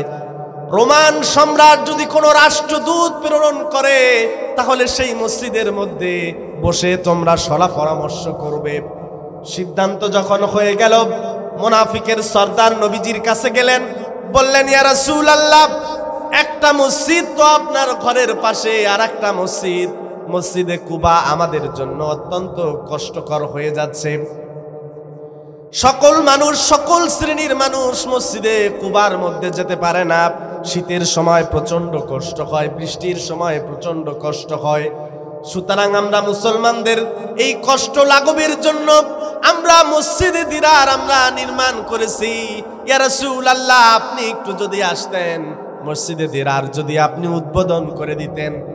তখন তাবুকের যুদ্ধের অভিযান প্রস্তুতি চলছিল। নবীজি তাবুকের যুদ্ধের জন্য প্রস্তুতি নিচ্ছিলেন। নবীজি বললেন, এখন কোনোভাবেই সম্ভব না। যখন আমি তাবুক থেকে ফিরে আসব, মদিনায় যখন আসবো, আসার সময় মসজিদে দিরারের মধ্যে আমি উঠব। নবীজি যখন তাবুকের জিহাদ থেকে যখন ফিরে আসলেন, ফিরে আসার পথে মদিনার কাছাকাছি যখন আসলেন, মদিনার উপকণ্ঠে যখন আসলেন, আল্লাহ রাব্বুল আলামিন সঙ্গে সঙ্গে ওহী নাজিল করে দিলেন, ওয়াল্লাযীনা ইত্তাখাযু মাসজিদান দিরারান ওয়া কুফরান ওয়া তাফরীকাম বাইনাল মুমিনিন। আল্লাহ রাব্বুল আলামিন বললেন, নবীজি শোনেন, যারা মুসলমানদের মধ্যে বিভক্তিকরণের জন্য, মুসলমান উম্মাকে বিভক্তকরণের জন্য, মুসলমানদেরকে ধ্বংসের জন্য যারা মসজিদে দিরার নির্মাণ করেছে, নবীজি খবরদার, আমি আপনাকে জানাই দিচ্ছি, আপনি মসজিদে দিরারের মধ্যে দাঁড়াতে পারবেন না। মুনাফিকদের ষড়যন্ত্রের কথা আল্লাহ রাব্বুল আলামিন বলে দিলেন। বলে দেওয়ার সঙ্গে সঙ্গে নবীজি দুইজন সাহাবী পাঠালেন। দুইজন সাহাবী গিয়ে মসজিদে দিরারকে ধ্বংস করে দিলেন। ইতিহাসের পাতার দিকে লক্ষ্য করেন, যুগে যুগে এই মুনাফিকেরা তাদের ভুলের কারণে মুসলিম শাসকদেরকে কত বড় বড় খেসারত দিতে হয়েছে। আব্বাসীয় খলিফার সময় যখন তার প্রধান উজির, তার প্রধানমন্ত্রী যখন মুনাফিক ছিলেন, খ্রিস্টানদের সঙ্গে ছিলেন, তাতারিদের সঙ্গে ছিলেন, তাতারিদের সঙ্গে যখন যোগ দিলেন, ইতিহাস বলে লক্ষাধিক মুসলমানের রক্ত ঝরেছিল। আবার ইউরোপের মুসলমানদের দিকে যদি তাকান, যখন স্পেনের মধ্যে ইসলামী হুকুমত কায়েম হলো, মুনাফিকেরা যখন মাথাচাড়া দিল, মুনাফিকদেরকে মুসলমানেরা যখন বন্ধু ভাবলো, এই মুনাফিকেরা তখন সাদা চামড়ার এই খ্রিস্টানদের সঙ্গে মিলেমিশে ইউরোপ থেকে মুসলমানদেরকে একদম নিশ্চিহ্ন করেছিল। কথা বলেন ঠিক কিনা? এই জন্য মুসলমানেরা সতর্ক হতে হবে। যুগে যুগে মুনাফিকদের আবির্ভাব আছে, মুনাফিকেরা বিলুপ্ত হবে না। বিগত 17টি বছর কোরআনের মাহফিলে 144 জারি করেছিল, 144 দ্বারা জারি করেছিল। আলেম ওলামাদেরকে ফাঁসি কাস্টে ঝুলিয়েছে, নির্যাতন করেছে, নিপীড়ন করেছে। এরপরেও যদি আমরা মুনাফিকদেরকে চিনতে ভয় করি, তাহলে যুগের উম্মতে মুহাম্মাদীদের যে অবস্থা হয়েছে, আমাদেরও সেই একই অবস্থা হবে। কথা বলেন ঠিক কিনা? বিভিন্ন যুগে মুনাফিকদের কারণে ওই উম্মতের যেই অবস্থা হয়েছে আমাদেরও একই শোচনীয় অবস্থা হবে। এই জন্য মুনাফিকদের সাথে কোনো বন্ধুত্ব রাখা যাবে না। মুনাফিকদের কাছে ইসলামের কোনো কথা তাদের কাছে খুলে বলা যাবে না। কথা বলেন ঠিক কিনা? কষ্ট হচ্ছে আপনাদের? খুব বেশি সময় নেব না, আর অল্প কিছুক্ষণ সময়ের মধ্যে আমার আলোচনা শেষ করে দেব ইনশাআল্লাহ। কষ্ট হচ্ছে? শেষ করে দেব। লিল্লাহে তাকবীর। আওয়াজ তো নাই। লিল্লাহে তাকবীর। আমার বন্ধুগণেরা, মুনাফিকদের 11 নাম্বার বৈশিষ্ট্য হচ্ছে মুনাফিকরা ক্ষমতাসীনদের তোষামদি করবে। অর্থাৎ আল হাক্কু মুররুন, সত্য হচ্ছে তিক্ত। এটা হচ্ছে ইমানদারদের ভাষ্য। ইমানদারেরা কখনো তেলবাজি হয় না। মুনাফিকেরা হচ্ছে তেলবাজ। মুনাফিকেরা তেল মারে, তোষামদি করে। ক্ষমতায় যারা থাকে তাদেরকে তোষামদি করে। হযরত আব্দুল্লাহ ইবনে ওমর রাদিয়াল্লাহু তাআলা আনহু তিনি বলেন, আমার আব্বা জান যখন ক্ষমতায় ছিলেন, তিনি যখন আমিরুল মুমিনিন ছিলেন, একদিন আমি দেখলাম আন্নাহু রাআন নাস ইয়াদখুলুনাল মাসাজিদা, আমি একদিন দেখলাম মসজিদের মধ্যে কিছু সংখ্যক মানুষ প্রবেশ করলো। আমি ওই মদিনা মসজিদে নববীর মধ্যে যারা বসেছিলেন তাদেরকে জিজ্ঞেস করলাম, মিন আইনা জা হাউলা, ভাইরা এই লোকগুলি কোথা থেকে এসেছে? ক্বালু মিন ইনদিল আমির, এই মানুষগুলি আমিরের নিকট থেকে এসেছে, প্রাদেশিক গভর্নরের কাছ থেকে, আমিরুল মুমিনিনের কাছে এসেছে।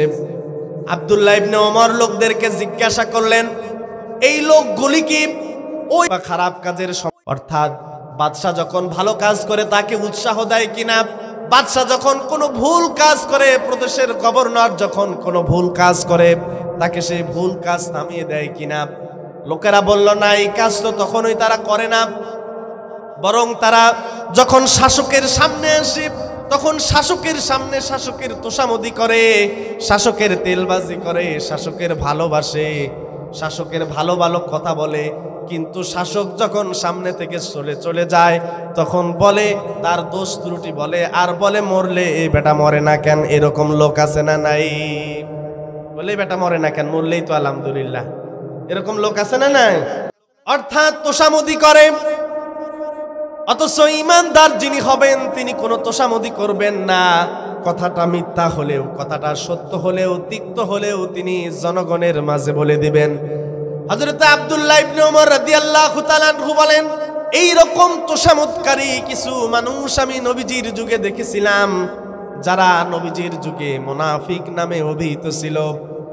তিনি এই ঘটনাটি হযরত ওমর ইবনুল খাত্তাব রাদিয়াল্লাহু তাআলা আনহুকে বললেন।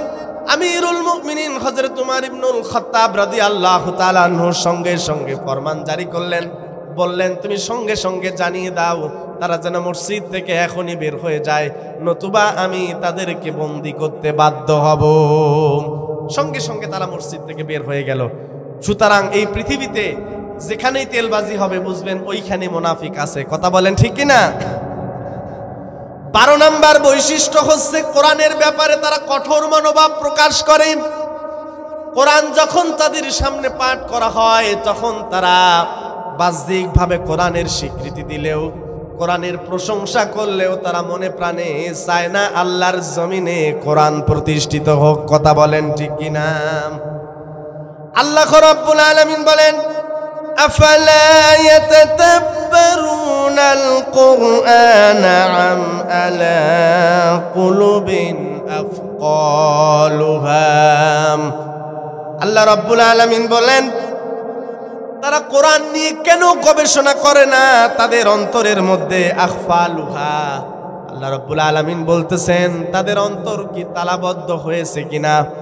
তারা চোখ দিয়ে কোরআনের সঠিক কথা দেখার পরেও বোঝে না, কান দিয়ে কোরআনের সঠিক কথা শোনার পরেও বোঝে না তাদের অন্তরটা কি তালাবদ্ধ কিনা। সম্মানিত ভাইরা আমার, যিনি ইমানদার হবেন তিনি কোরআনের সাথে সম্পর্ক রাখবেন। নবীজি হাদিসের মধ্যে বলেছেন, আশরাফু উম্মতি হামালাতুল কোরআন ওয়া আসহাবুল লাইল। 2 শ্রেণীর মানুষ আছে যাদের মর্যাদা আল্লাহ রাব্বুল আলামিনের কাছে সবচাইতে বেশি। 1 শ্রেণীর মানুষ হচ্ছে হামালাতুল কোরআন, যারা কোরআনের ধারক এবং বাহক হবে। কোরআন নিয়ে যারা চলবে, কোরআন নিয়ে যারা বাঁচতে চাইবে, আর কোরআন নিয়ে যারা মরতে চাইবে, অর্থাৎ কোরআন দিয়ে যারা জীবন পরিচালনা করবে, তাদেরকে বলা হয় হামালাতুল কোরআন। এই শ্রেণীর মানুষের মর্যাদা আল্লাহ রাব্বুল আলামিনের কাছে সবচাইতে বেশি। বলেন সুবহানাল্লাহ। মুসলমানদেরকে কোরআন শেখার জন্য প্রাণান্তকর প্রচেষ্টা করতে হবে। আশেপাশে যত মাদ্রাসা আছে এইগুলিতে সন্তান দিতে হবে, যেন সন্তানগুলি কোরআনের হাফেজ হয়। কোন সন্তান যদি কোরআনের হাফেজ হয়, আলেম হয়, আর যদি তার ইলম অনুযায়ী আমল করে, আল্লাহ রাব্বুল আলামিন এই সন্তানকে কিয়ামতের দিন পিতামাতাকে সুপারিশ করার অনুমতি দিয়ে দিবেন। বলেন সুবহানাল্লাহ। পর্দার আড়ালের মা বোনদেরকে লক্ষ্য করে বলি, নবীজির এই হাদিসটা সবার জন্য মানতে হবে। দুই শ্রেণীর মানুষের মর্যাদা আল্লাহর কাছে বেশি। এক নম্বরে হচ্ছে হামালাতুল কোরআন, কোরআনের যারা ধারক হবে, বাহক হবে, কোরআন যারা পড়বে, যারা মানবে, কোরআন দিয়ে যারা জীবন চালাবে, সমাজ চালাবে। আমাদের দেশে এমন নামাজি আছে কোরআন দিয়ে নামাজ পড়ে, কিন্তু কোরআন দিয়ে তারা সমাজ চালাতে চায় না, বলে এর মধ্যে রাজনীতি আছে, ঠিক কি না? এইরকম নামাজি বাংলাদেশে কম না বেশি? আমাদের তো সেই নামাজি হতে হবে যেই কোরআন দিয়ে আমরা নামাজ পড়বো, সেই কোরআন দিয়ে আমরা সমাজ চালাবো, সেই কোরআন দিয়ে আমরা পার্লামেন্ট চালাবো। কথা বলেন ঠিক কিনা? দুই নম্বরে হচ্ছে ওয়াসহাবুল লাইল, রাত্রিবেলায় যারা জাগরণ করবে, তাহাজ্জুদের সালাত যারা আদায় করবে, কিয়ামুল লাইল যারা আদায় করবে, এই দুই শ্রেণীর মানুষের বিশেষ মর্যাদা আল্লাহ রাব্বুল আলামিনের কাছে আছে। বলেন সুবহানাল্লাহ। মা বোনদের লক্ষ্য করে বলি, নবীজি সাল্লাল্লাহু আলাইহি সাল্লাম মুসনাদে আহমদ এবং সুনানে আবি দাউদের বর্ণনায় বলেন, ওই দম্পতিরা কত না বরকতপূর্ণ, কত না ফজিলতপূর্ণ। অর্থাৎ বলেছেন ওই স্বামী স্ত্রী কত না মর্যাদাপূর্ণ, যেই স্ত্রী রাত্রিবেলায় সালাতের জন্য ওঠে, নিজে তাহাজ্জুদের সালাত আদায় করে এবং তার স্বামীকে তাহাজ্জুদের সালাতের জন্য দাঁড় করায়। নবীজি সাল্লাল্লাহু আলাইহি সাল্লাম বলেছেন, এমন স্বামী স্ত্রীর উপর আল্লাহ রাব্বুল আলামিনের ফেরেশতারা তাদের জন্য দোয়া করতে থাকেন। বলেন সুবহানাল্লাহ। আমার বন্ধুগণেরা, আমার ভাইরা, এই জন্য মা বোনদেরকে বলি, নামাজ যখন শেষ রাতে সালাত যখন আদায় করবেন, শুধু একাকী আদায় করলে হবে না, পুরুষ বাবাজি যারা আছেন তাদেরকে সঙ্গে নিয়ে আদায় করতে হবে। সঙ্গে নিয়ে যদি আদায় করতে পারেন, শুধুমাত্র আল্লাহ রাব্বুল আলামিনের কাছে নিজেরাই মর্যাদাপূর্ণ হবেন না, বরং আপনার স্বামীও আল্লাহর কাছে বিশেষ মর্যাদার অধিকারী হবেন। বলেন সুবহানাল্লাহ। মুনাফিকদের প্রতি ঘৃণা প্রদর্শন করতে হবে, এটা হচ্ছে আমাদের ঈমানি দায়িত্ব। সহিহ মুসলিমের বর্ণনা, নবীজি সাল্লাল্লাহু আলাইহি সাল্লাম বলেছেন, মা মিন নাবিয়্যি বাআসাহুল্লাহু বিহি বাআসাল্লাহু ফি আমরি উম্মাতিন কলবি। নবীজি সাল্লাল্লাহু আলাইহি সাল্লাম বলেন, আমার পূর্বে এমন কোন নবীকে পাঠানো হয় নাই যেই নবীকে আল্লাহ রাব্বুল আলামিন একজন হাওয়ারি, অর্থাৎ একজন সহচর বা সাহাবী আল্লাহ পাক পাঠান নাই। প্রত্যেকটা নবীর পিছনে আল্লাহ রাব্বুল আলামিন সাহাবী প্রেরণ করেছেন, হাওয়ারি দিয়েছেন। তারা নবীদেরকে অনুসরণ করত, অনুকরণ করত। নবীরা যা বলতো নিজের জীবন দিয়ে, প্রাণ দিয়ে হলেও তারা সেই কথা নিজের জীবনে বাস্তবায়ন করত। কিন্তু যেই সমস্ত মানুষেরা মুখ দিয়ে এক কথা বলে, অন্তরে আর এক কথা গোপন করে, এই মুনাফিকদের বিরুদ্ধে তোমরা যুদ্ধ করো। যাদের যুদ্ধ করার সামর্থ্য নাই, তোমরা তাদেরকে হাত দিয়ে প্রতিহত করো। হাত দিয়ে প্রতিহত করার সামর্থ্য না থাকলে মুখ দিয়ে প্রতিহত করো। এরপরেও যদি তুমি জানো যে মানুষটা মুনাফিক, হাত দিয়ে মুখ দিয়ে প্রতিহত করার সামর্থ্য নাই, অন্তর দিয়ে তুমি ঘৃণা প্রদর্শন করো।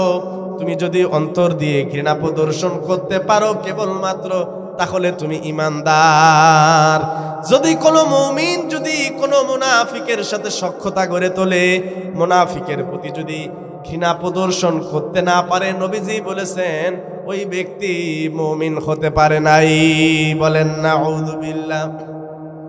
কোরআনে কারিমের 22 নম্বর পারা 33 নম্বর সূরা সূরা আহজাবের 48 নম্বর আয়াত আল্লাহ রাব্বুল আলামিন বলেন ওয়ালা তুতি'ল কাফিরিনা ওয়াল মুনাফিকিন। আল্লাহ রাব্বুল আলামিন নবীজিকে বলতেছেন, নবীজি আপনি কাফির এবং মুনাফিক যারা হবে ওই মানুষগুলোর অনুসরণ অনুকরণ আপনি করবেন না। বলেন সুবহানাল্লাহ। তাহলে নবীর যদি মুনাফিকদের অনুসরণ অনুকরণ করা না যায়, আমাদের অনুসরণ অনুকরণ করা যাবে? আরো জোরে বলেন যাবে। মুনাফিক আছে যেখানে আমরা আছি, আমরা নেই সেখানে, কথা কন ঠিক কি না? ইমানদার আছে যেখানে আমরা, জোরে বলেন, আমার আওয়াজ আসতে হবে, আপনাদের আওয়াজ জোরে হবে। মুমিন আছে যেখানে আমরা আছি সেখানে, মুনাফিক আছে যেখানে আমরা। আল্লাহ কবুল করুক, জোরে বলেন আমিন। মুসনাদে আহমদের বর্ণনায় নবীজি বলেন ইন্না আখাফা মা আখাফু আলা উম্মতি কুল্লু মুনাফিক। নবীজি বলেছেন আমার উম্মতের ব্যাপারে আরেকটি হাদিসের মধ্যে নবীজি বলেছেন দুইটি বিষয়ের নবীজি ভয় করেছেন। একটি হাদিসের মধ্যে নবীজি বলেন শিরকের ব্যাপারে ভয় করতেছি। মুসনাদে আহমদের এই হাদিসের মধ্যে নবীজি বলেছেন আমার উম্মতের ব্যাপারে যেই বিষয়টা নিয়ে আমি সবচাইতে বেশি ভয় করতেছি সেই বিষয়টার নাম হচ্ছে নিফাক। আমার শেষ জামানায় আমার উম্মত থাকবে, তারা নিজেদেরকে মুসলমান বলে দাবি করবে কিন্তু তাদের অন্তঃকরণের মধ্যে বক্রতা নিফাক থাকবে। সকালে ইসলামের পক্ষে কথা বলবে, বিকালে কি? সকালে বলবে শরিয়া আইন চলবে না, আর বিকালে বলবে কি মদিনা সনদ দিয়ে আমরা মদিনার ইসলাম দিয়ে রাষ্ট্র পরিচালনা করতে চাই।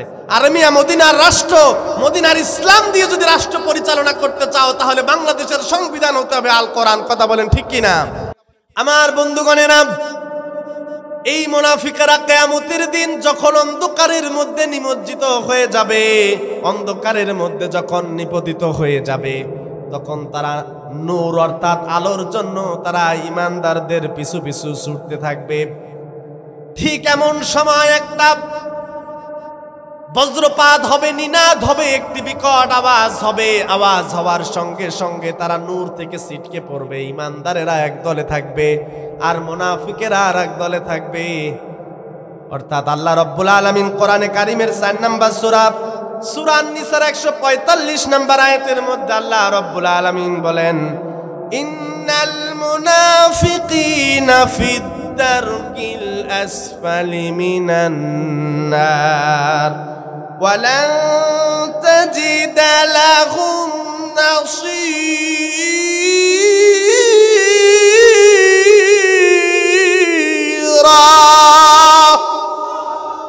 আল্লাহ রাব্বুল আলামিন বলেন ইমানদারেরা যখন সামনের দিকে আগাতে থাকবে, মুনাফিকেরা যখন অন্ধকারের মধ্যে নিপতিত হয়ে যাবে, এই মুনাফিকেরা আলোর পেছনে ছুটতে ছুটতে সামনের দিকে আগাবে, কিন্তু সামনে কোনো আলো পাবে না।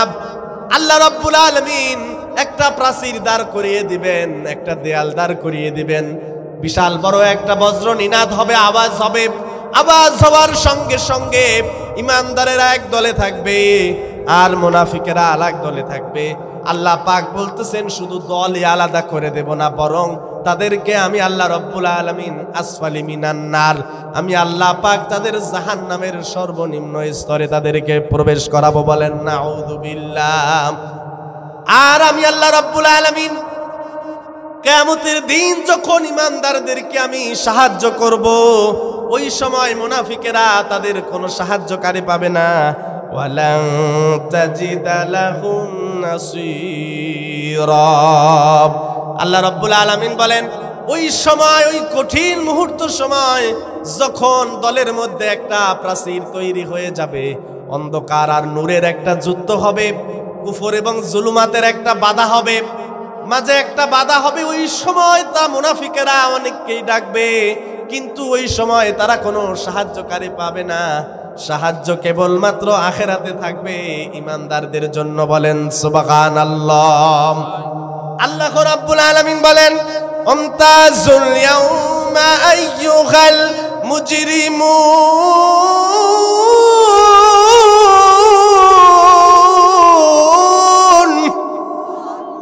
আল্লাহ রাব্বুল আলামিন বলেন, ইসরাফিল আলাইহিস সালাম যখন দ্বিতীয় নিনাদ দিবেন, দ্বিতীয়বার যখন আওয়াজ দিবেন, ফুৎকার দিবেন, কবর থেকে মানুষ হাসরের ময়দানে উঠবে। ওঠার পরে মানুষগুলি আলাদা হয়ে যাবে। একই সমাজের মধ্যে কাফির আছে, মুশরিক আছে, মুনাফিক আছে, কিন্তু আখিরাতের জীবনে ইমানদারদের সঙ্গে কাফির মুশরিকরা থাকতে পারবে না। নামাজের কাতারে মুশরিকও থাকে, মাজার পূজারি থাকে, মুনাফিক থাকে, আছে না নাই?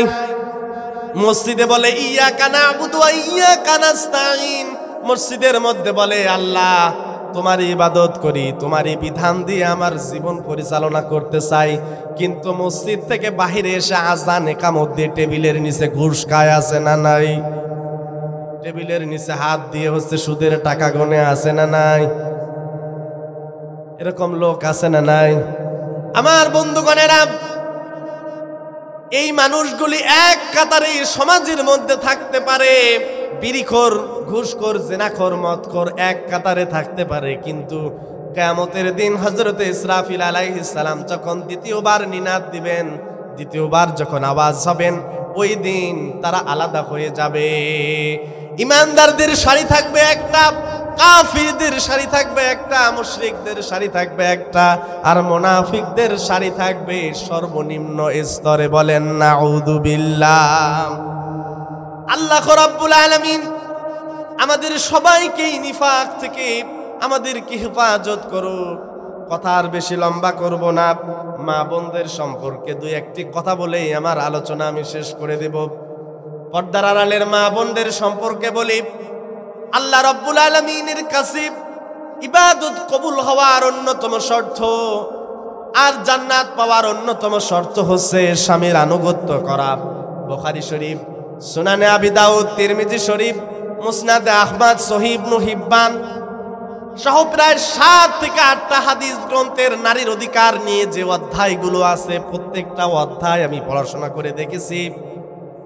নারীরা জান্নাতে যাওয়ার অন্যতম একটা প্রধান শর্ত হচ্ছে শরীয়ত সম্মত বিষয়ে স্বামীর আনুগত্য প্রদর্শন করা হচ্ছে ফরজ।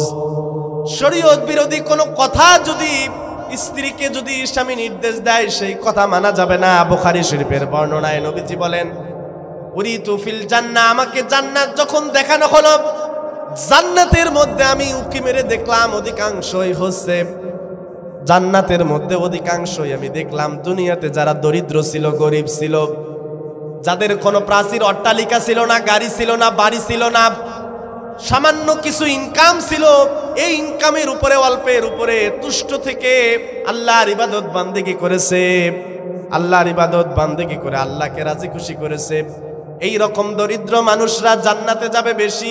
ওয়াউরিতু ফিন্নার, এরপরে আমাকে যখন জাহান্নাম দেখানো হলো, ফাইদা আকতারু আহলুহান নিসা, আমি জাহান্নামের মধ্যে উকি মেরে দেখলাম জাহান্নামের অধিকাংশ মানুষই হচ্ছে নারী। আল্লাহর নবীকে প্রশ্ন করা হলো, নবীজি এই নারীরা জাহান্নামের মধ্যে কেন এসেছেন? আল্লাহর নবী বলতেছেন, ইয়াকফুরুনাল আশির, অর্থাৎ তারা আল্লাহ রাব্বুল আলামিনের অবাধ্যতা করার কারণে তারা জাহান্নামের মধ্যে আসে নাই, বরং তারা ইয়াকফুরুনাল আশির, স্বামীর অকৃতজ্ঞতা, অবাধ্যতার কারণে আল্লাহ পাক তাদেরকে জাহান্নামের মধ্যে নিক্ষেপ করেছেন। বলেন নাউযু বিল্লাহ। নবীজি সাল্লাল্লাহু আলাইহি সাল্লাম মদিনা থেকে কোনো এক অভিযান থেকে মদিনায় ফিরে এসেছেন, কোনো এক অভিযান থেকে মদিনার দিকে ফিরে আসতেছেন।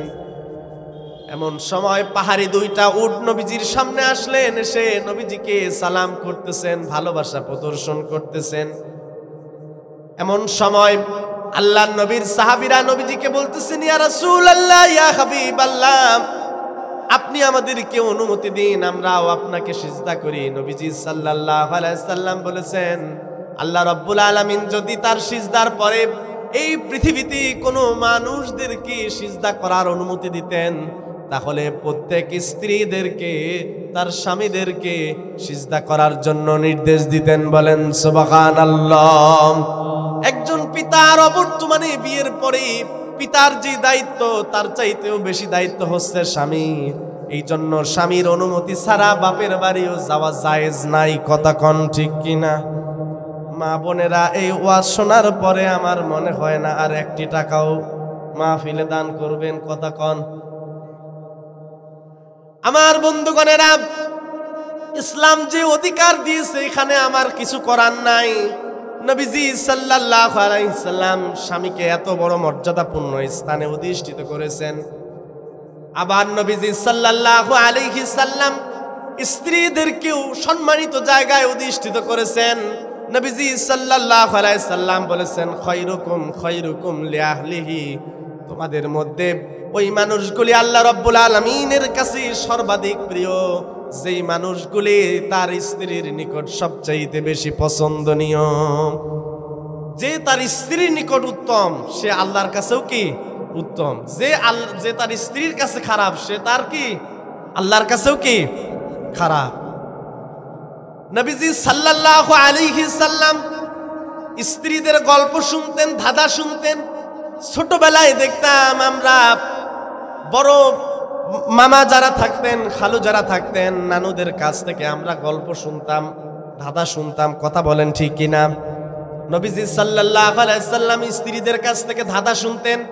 কোন জিহাদের ময়দান থেকে ফিরতেন, ফেরার পরে নবীজি সাল্লাল্লাহু আলাইহি সাল্লাম তার স্ত্রীদের সঙ্গে খোশ গল্প করতেন, খুনসুটি করতেন। মায়েশা সিদ্দিকা রাদিয়াল্লাহু তাআলা আনহা হাদিসটি বর্ণনা করেছেন, বুখারীর হাদিস। তিনি বলেন, একদিন নবীজিকে আমি একটি ধাঁধা বললাম, নবীজির সঙ্গে মজা করার জন্য একটি ধাঁধা বললাম। নবীজি আপনি দুইটি উট নিয়ে পাহাড়ের উপত্যকায় গেলেন। পাহাড়ের উপত্যকায় যাওয়ার পরে দেখলেন দুইটি গাছ রয়েছে, এর মধ্যে একটি গাছের পাতা খাওয়া আর একটি গাছ সজীব আছে, কোনো পাতা খাওয়া হয় নাই।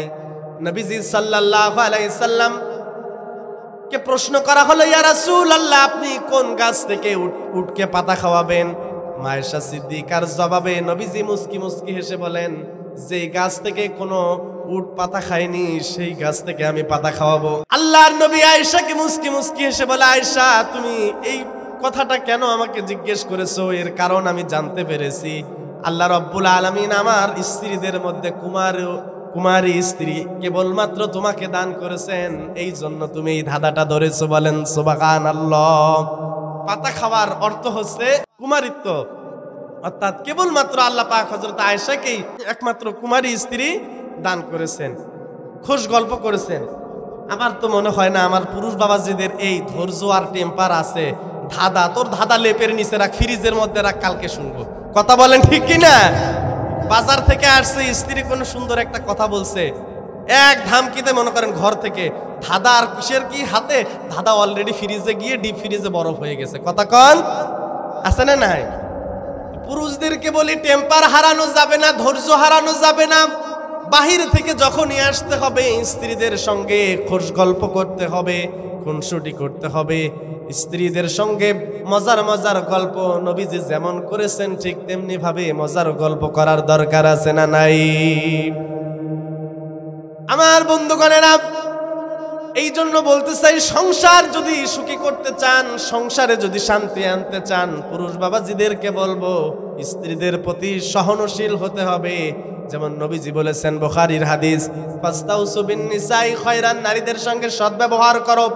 আবার নারীদেরকেও বললেন তোমরা স্বামীর আনুগত্য করো, এমনকি স্বামীর আনুগত্য ছাড়া নফল ইবাদত বা নফল রোজা রাখাও নবীজি নিষেধ করেছেন। বলেন সুবহানাল্লাহ। আমরা মনে করি 25 বছর ধরে সংসার করতেছি, আমার স্ত্রী আমার আপন। 25 বছর ধরে সংসারে আল্লাহ রাব্বুল আলামিন সন্তানি দিয়েছেন। এই সন্তান আল মালু ওয়াল বানুনা, হয়তো টাকা পয়সার সম্পদ, সন্তানি এইগুলি আমার আপন। যে আব্বা আম্মা ছোটবেলা থেকে আমাদেরকে লালন পালন করেছে, এটা মনে হয় আমাদের জন্য আপন। কথা কন ঠিক কিনা? অথচ নবীজি সাল্লাল্লাহু আলাইহি সাল্লাম বলেন, একজন মানুষ যখন মরে যায় তার সঙ্গে কবর পর্যন্ত 3টি জিনিস যাবে, 2টি জিনিস ঘুরে চলে আসবে, আর একটা জিনিস মৃত্যু পর্যন্ত অর্থাৎ বারজাকের জীবনে ওঠার আগ পর্যন্ত, হাসরের ময়দানে ওঠার আগ পর্যন্ত তার সঙ্গে থেকে যাবে, সেটার নাম হচ্ছে আমল। ঠিক কিনা? নবীজি বলেন একজন মানুষ যখন মরে যায় তার সঙ্গে তিনটা জিনিস যায়। এক নম্বরে হচ্ছে আহলুহু, তার পরিবার বর্গ তার সঙ্গে যাবে, কান্নাকাটি করবে, কবরের উপরে মাটি দিবে, দোয়া করে অজরে কাঁদবে। সন্তান অজরে কাঁদবে, আব্বা জান আপনি আমাদেরকে ছেড়ে চলে গেলেন। স্ত্রী কান্না করবে, আমার এখন কি অবস্থা হবে। বাবা মা কান্না করবে যে সন্তান হয়তো আমাকে কাঁধে করে কবর পর্যন্ত নিয়ে যেত, অথচ পিতা হয়ে আমাকে সন্তানের লাশ বহন করতে হচ্ছে। এরকম বাবা আছে না নাই? আমার বন্ধুগণেরা, বাবা মা আত্মীয় স্বজন সবাই ওজোরে কান্না করবে, কবরের পাশে দাঁড়িয়ে দাঁড়িয়ে দোয়া করবে।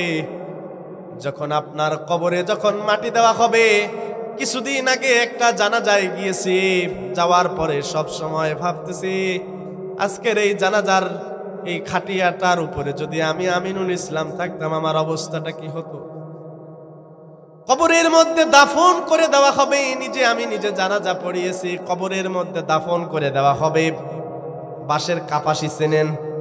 যখন মারা যায়, মারা যাওয়ার পরে কবরের উপরে যখন দাফন করা হয়, উপরে একটা চাটাই দেওয়া হয় বাঁশের। কথা কন? চাটাইয়ের আগে কিন্তু এক ধরনের বাঁশের কাপাসি কিন্তু তার উপরে লাগানো হয়, অর্থাৎ কবরের উপরে রাখা হয়, তারপরে চাটাই রাখা হয়। এই বাঁশের কাপাসিটা ঠিক করতেছে, কিন্তু মিলতেছে না, জায়গাটা একটুখানি ফাঁকা থাকতেছে। তার কিছু আত্মীয় স্বজন বলতেছেন মাটি দেওয়ার সময় যদি একটুখানি মাটি কবরের মধ্যে পড়ে যায়, একটু সময় লাগুক, বাঁশের কাপাসিটা চেঞ্জ করে দেওয়া হোক, কাবারিটা চেঞ্জ করে দেওয়া হোক। পাশ থেকে আর একজন চাচা বলতেছেন, তার আপন চাচা বলতেছেন কাপাসি চেঞ্জ করার দরকার নাই, রাখ, তাড়াতাড়ি চাপা দে, মরেই তো গেছে, সময় নাই, তাড়াতাড়ি, রাত অনেক গভীর হয়ে গেছে, তাড়াতাড়ি দাফন কর। আমি চিন্তা করলাম, মনে হচ্ছিল ওই কবরের মধ্যে ওই লাশটা দাফন নয়, বরং আমি নিজে দাফন হয়ে গেলাম। আহারে, যেই চাচা এত কোলে করে, পিঠে করে, কাখে করে, এত যত্ন করে আমাদেরকে মানুষ করলো, যেই সন্তান সন্তনি আত্মীয় স্বজন এত ভালোবাসলো, কবর পর্যন্ত পৌঁছায় দিতে একটা কাপাসি শুধু এপাশ থেকে ওপাশে চেঞ্জ করতে 2 মিনিটও সময় লাগবে না, বলতেছে চাপা দে তাড়াতাড়ি। তাহলে চিন্তা করেন কিসের ভালোবাসা, কিসের বন্ধন। শুধু চাপা দিতেই সময় লাগতেছে, দাফন করতেই ধৈর্য ধারণ করতে পারতেছে না, তাড়াতাড়ি চাপা দে। চিন্তা করেন এই আত্মীয় স্বজন কিয়ামতের দিন আল্লাহর কাছে আমাদের জন্য সুপারিশ করবে, কাজে আসবে। এই স্ত্রী সন্তান সন্তনি টাকা পয়সা কাজে আসবে। আমার বন্ধুগণেরা, সাহাবায়ে কেরাম কবর দেখলে কাঁদতেন। সাহাবায়ে কেরাম যেমন হযরত ওসমান ইবনে আফফান রাদিয়াল্লাহু তাআলা আনহু, তিনি যখন কোনো কবরের পাশ দিয়ে হেঁটে যেতেন, কবর দেখলে তিনি দাঁড়িয়ে দাঁড়িয়ে কাঁদতেন যে কবর এমন একটা ভয়ানক জায়গা যে আমি উসমানের সঙ্গে কবর কেমন আচরণ করবে। সাহাবায়ে কেরাম প্রশ্ন করতেন, আমিরুল মুমিনিন, আল্লাহর নবীর মজলিসে আপনাকে বসতে দেখেছি, আল্লাহর নবীর মজলিসে আপনি বসেছেন, বিভিন্ন সেমিনারে, সিম্পোজিয়ামে, বিভিন্ন কর্মশালায় আপনি বসে থাকতেন, কোরআনের দার্স হতো, হাদিসের দার্স হতো, জাহান্নামের আলোচনা হতো, জান্নাতের আলোচনা হতো, কখনো এভাবে ফুফিয়ে ফুফিয়ে আপনি কান্না করতেন না। কিন্তু কবর দেখলেই কেন আপনি এভাবে ফুফিয়ে ফুফিয়ে কান্না করেন? হযরত ওসমান ইবনে আফফান রাদিয়াল্লাহু তাআলা আনহু বলেন, ওগো আল্লাহর নবীর সাহাবীরা, তোমরা শোনো, এই কবর এমন এক জায়গা, এটা ওসমান, ওমর, আবু বকর কাউকেই চেনে না।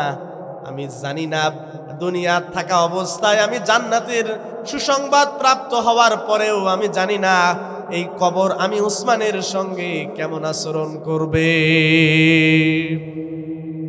তারা দুনিয়াতে জান্নাতের সুসংবাদ প্রাপ্ত সাহাবী ছিলেন, এমন মানুষ হওয়ার পরেও তারা কবর নিয়ে কি পরিমাণ চিন্তা করতেন, ফিকির করতেন।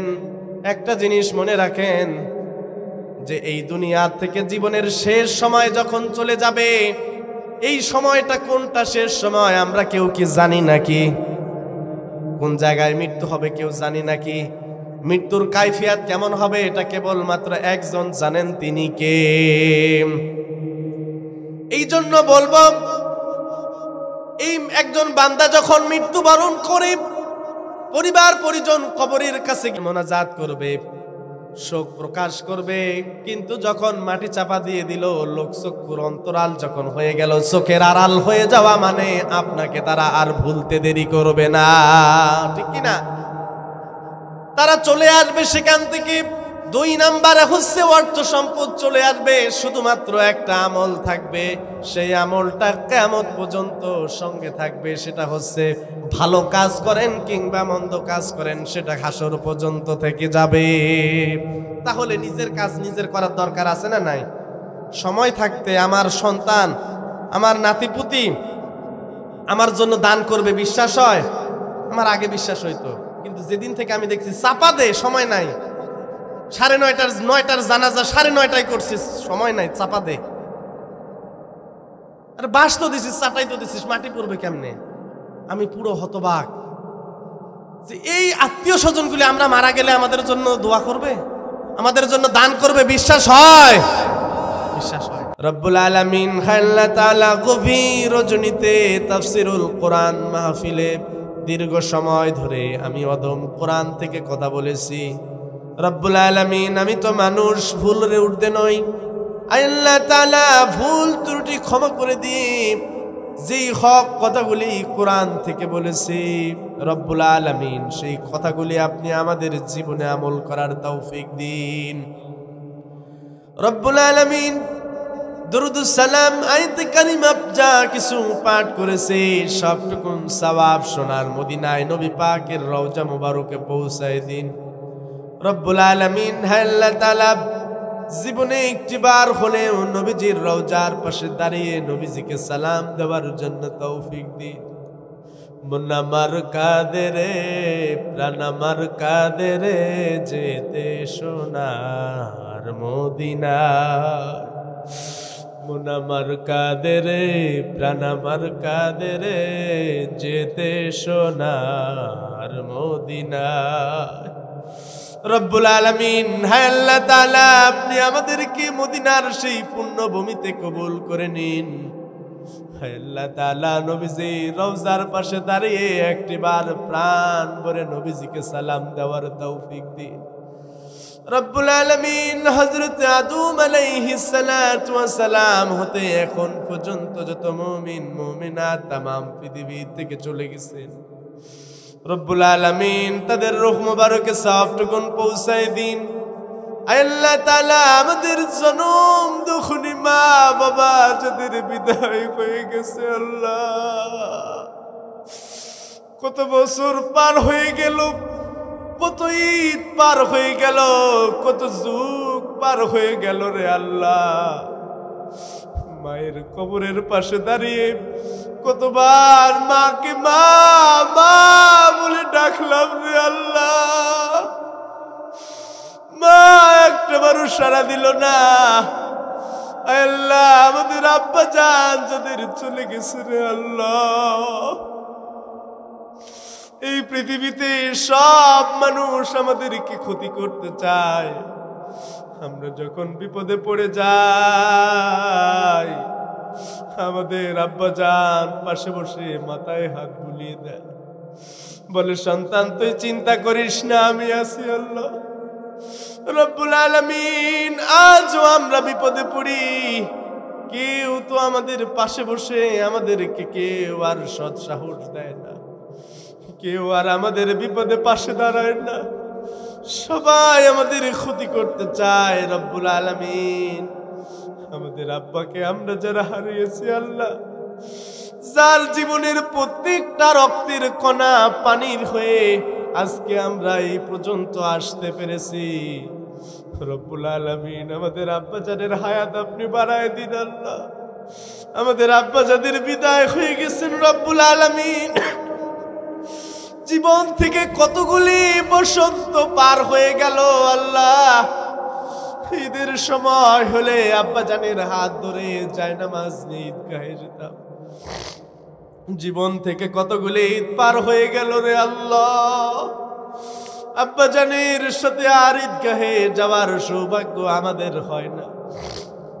রব্বুল আলামিন আমাদের আব্বা আম্মা যাদের বিদায় হয়ে গেছেন, আয় আল্লাহ মেহেরবানি করে তাদের কবরগুলিকে আপনি জান্নাতুল ফেরদাউসের টুকরা বানায় দিন। আয় আল্লাহ তাআলা আমাদের আব্বা আম্মা যাদের বেঁচে আছে আল্লাহ, আল্লাহ আপনি তাদেরকে নেক হায়াত এবং সিহাতে কুল্লিয়া দান করুন। রব্বুল আলামিন আপনার এবং রাসূলের পরে বাবা মার মতো এত কেউ আমাদেরকে নিঃস্বার্থভাবে ভালোবাসতে পারে না। সবার ভালোবাসায় স্বার্থ আছে রে আল্লাহ। রব্বুল আলামিন আয় আল্লাহ আমাদের আব্বা আম্মা যারা চলে গেছেন তাদের জীবনের ভুল ত্রুটিগুলি আপনি মাফ করে দিন আল্লাহ।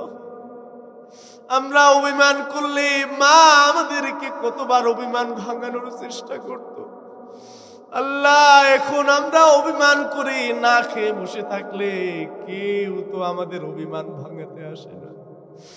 আল্লাহ আমাদের আব্বা আম্মার কবরগুলিকে জান্নাতের টুকরা বানায় দিন, জান্নাতুল ফিরদাউসের মাকবারা বানিয়ে দেন। আল্লাহ আমাদের আব্বা আম্মা যারা বেঁচে আছে আল্লাহ মৃত্যু পর্যন্ত আল্লাহ তাদেরকে আপনি হেদায়েতের উপর অটল রাখুন। আল্লাহুম্মা রাব্বিরহামহুমা কামা রাব্বায়ানি সগীরা।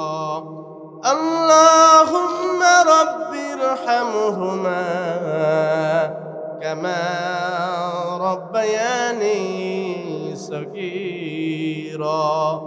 রব্বুল আলামিন অনেক ভাই দান করেছেন আল্লাহ, সবার মনের আশাকে পূরণ করে দিন। আল্লাহ তাআলা প্রত্যেকের দানকে কবুল আর মঞ্জুর করে নিন। আল্লাহ তাআলা দানের উসিলা করে প্রত্যেকের মাতৃবংশ পিতৃবংশ যারা দুনিয়া থেকে চিরবিদায় নিয়ে চলে গেছেন আল্লাহ তাদের কবরগুলিকে আপনি জান্নাতের টুকরা বানায় দিন। আল্লাহ খাস করে সাইফুল ভাই আব্বার জন্য দোয়া চেয়েছেন, আল্লাহ চাচা জানের কবর টুকুনকে আল্লাহ আপনি জান্নাতুল ফিরদাউসের মাকবারা বানিয়ে দিন।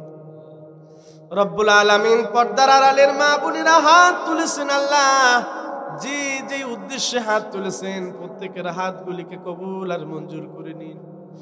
রব্বুল আলামিন শেষ ফরিয়াদ জানাই আল্লাহ, জানি না জীবনের শেষ কথা কোনটা হবে রে আল্লাহ।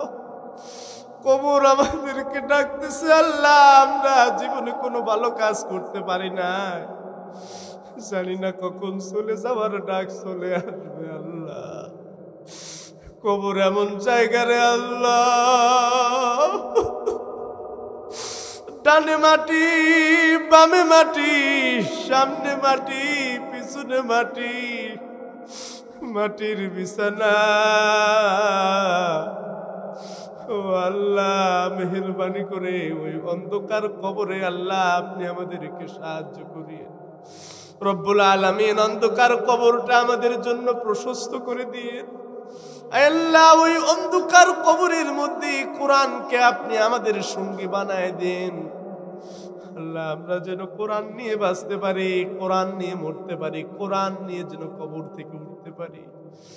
রব্বুল আলামিন হায় আল্লাহ তাআলার শেষ ফরিয়াদ জানাই, আয় আল্লাহ এই পৃথিবীতে আল্লাহ সুস্থতা এবং মৃত্যু পর্যন্ত হেদায়েতের উপর অটল রাখিয়েন। রব্বুল আলামিন হায় আল্লাহ আমাদেরকে তো মরতে হবে, আয় আল্লাহ আপনি আমাদেরকে শাহাদাতের মৃত্যু নসিব করেন। রব্বুল আলামিন জানি না আল্লাহ কখন মসজিদের মাইকে এলান হবে আমাদের জন্য। রব্বুল আলামিন দুনিয়ার দুকায়ে পড়ে আখিরাতকে ভুলে গেছি, কবরকে ভুলে গেছি আল্লাহ।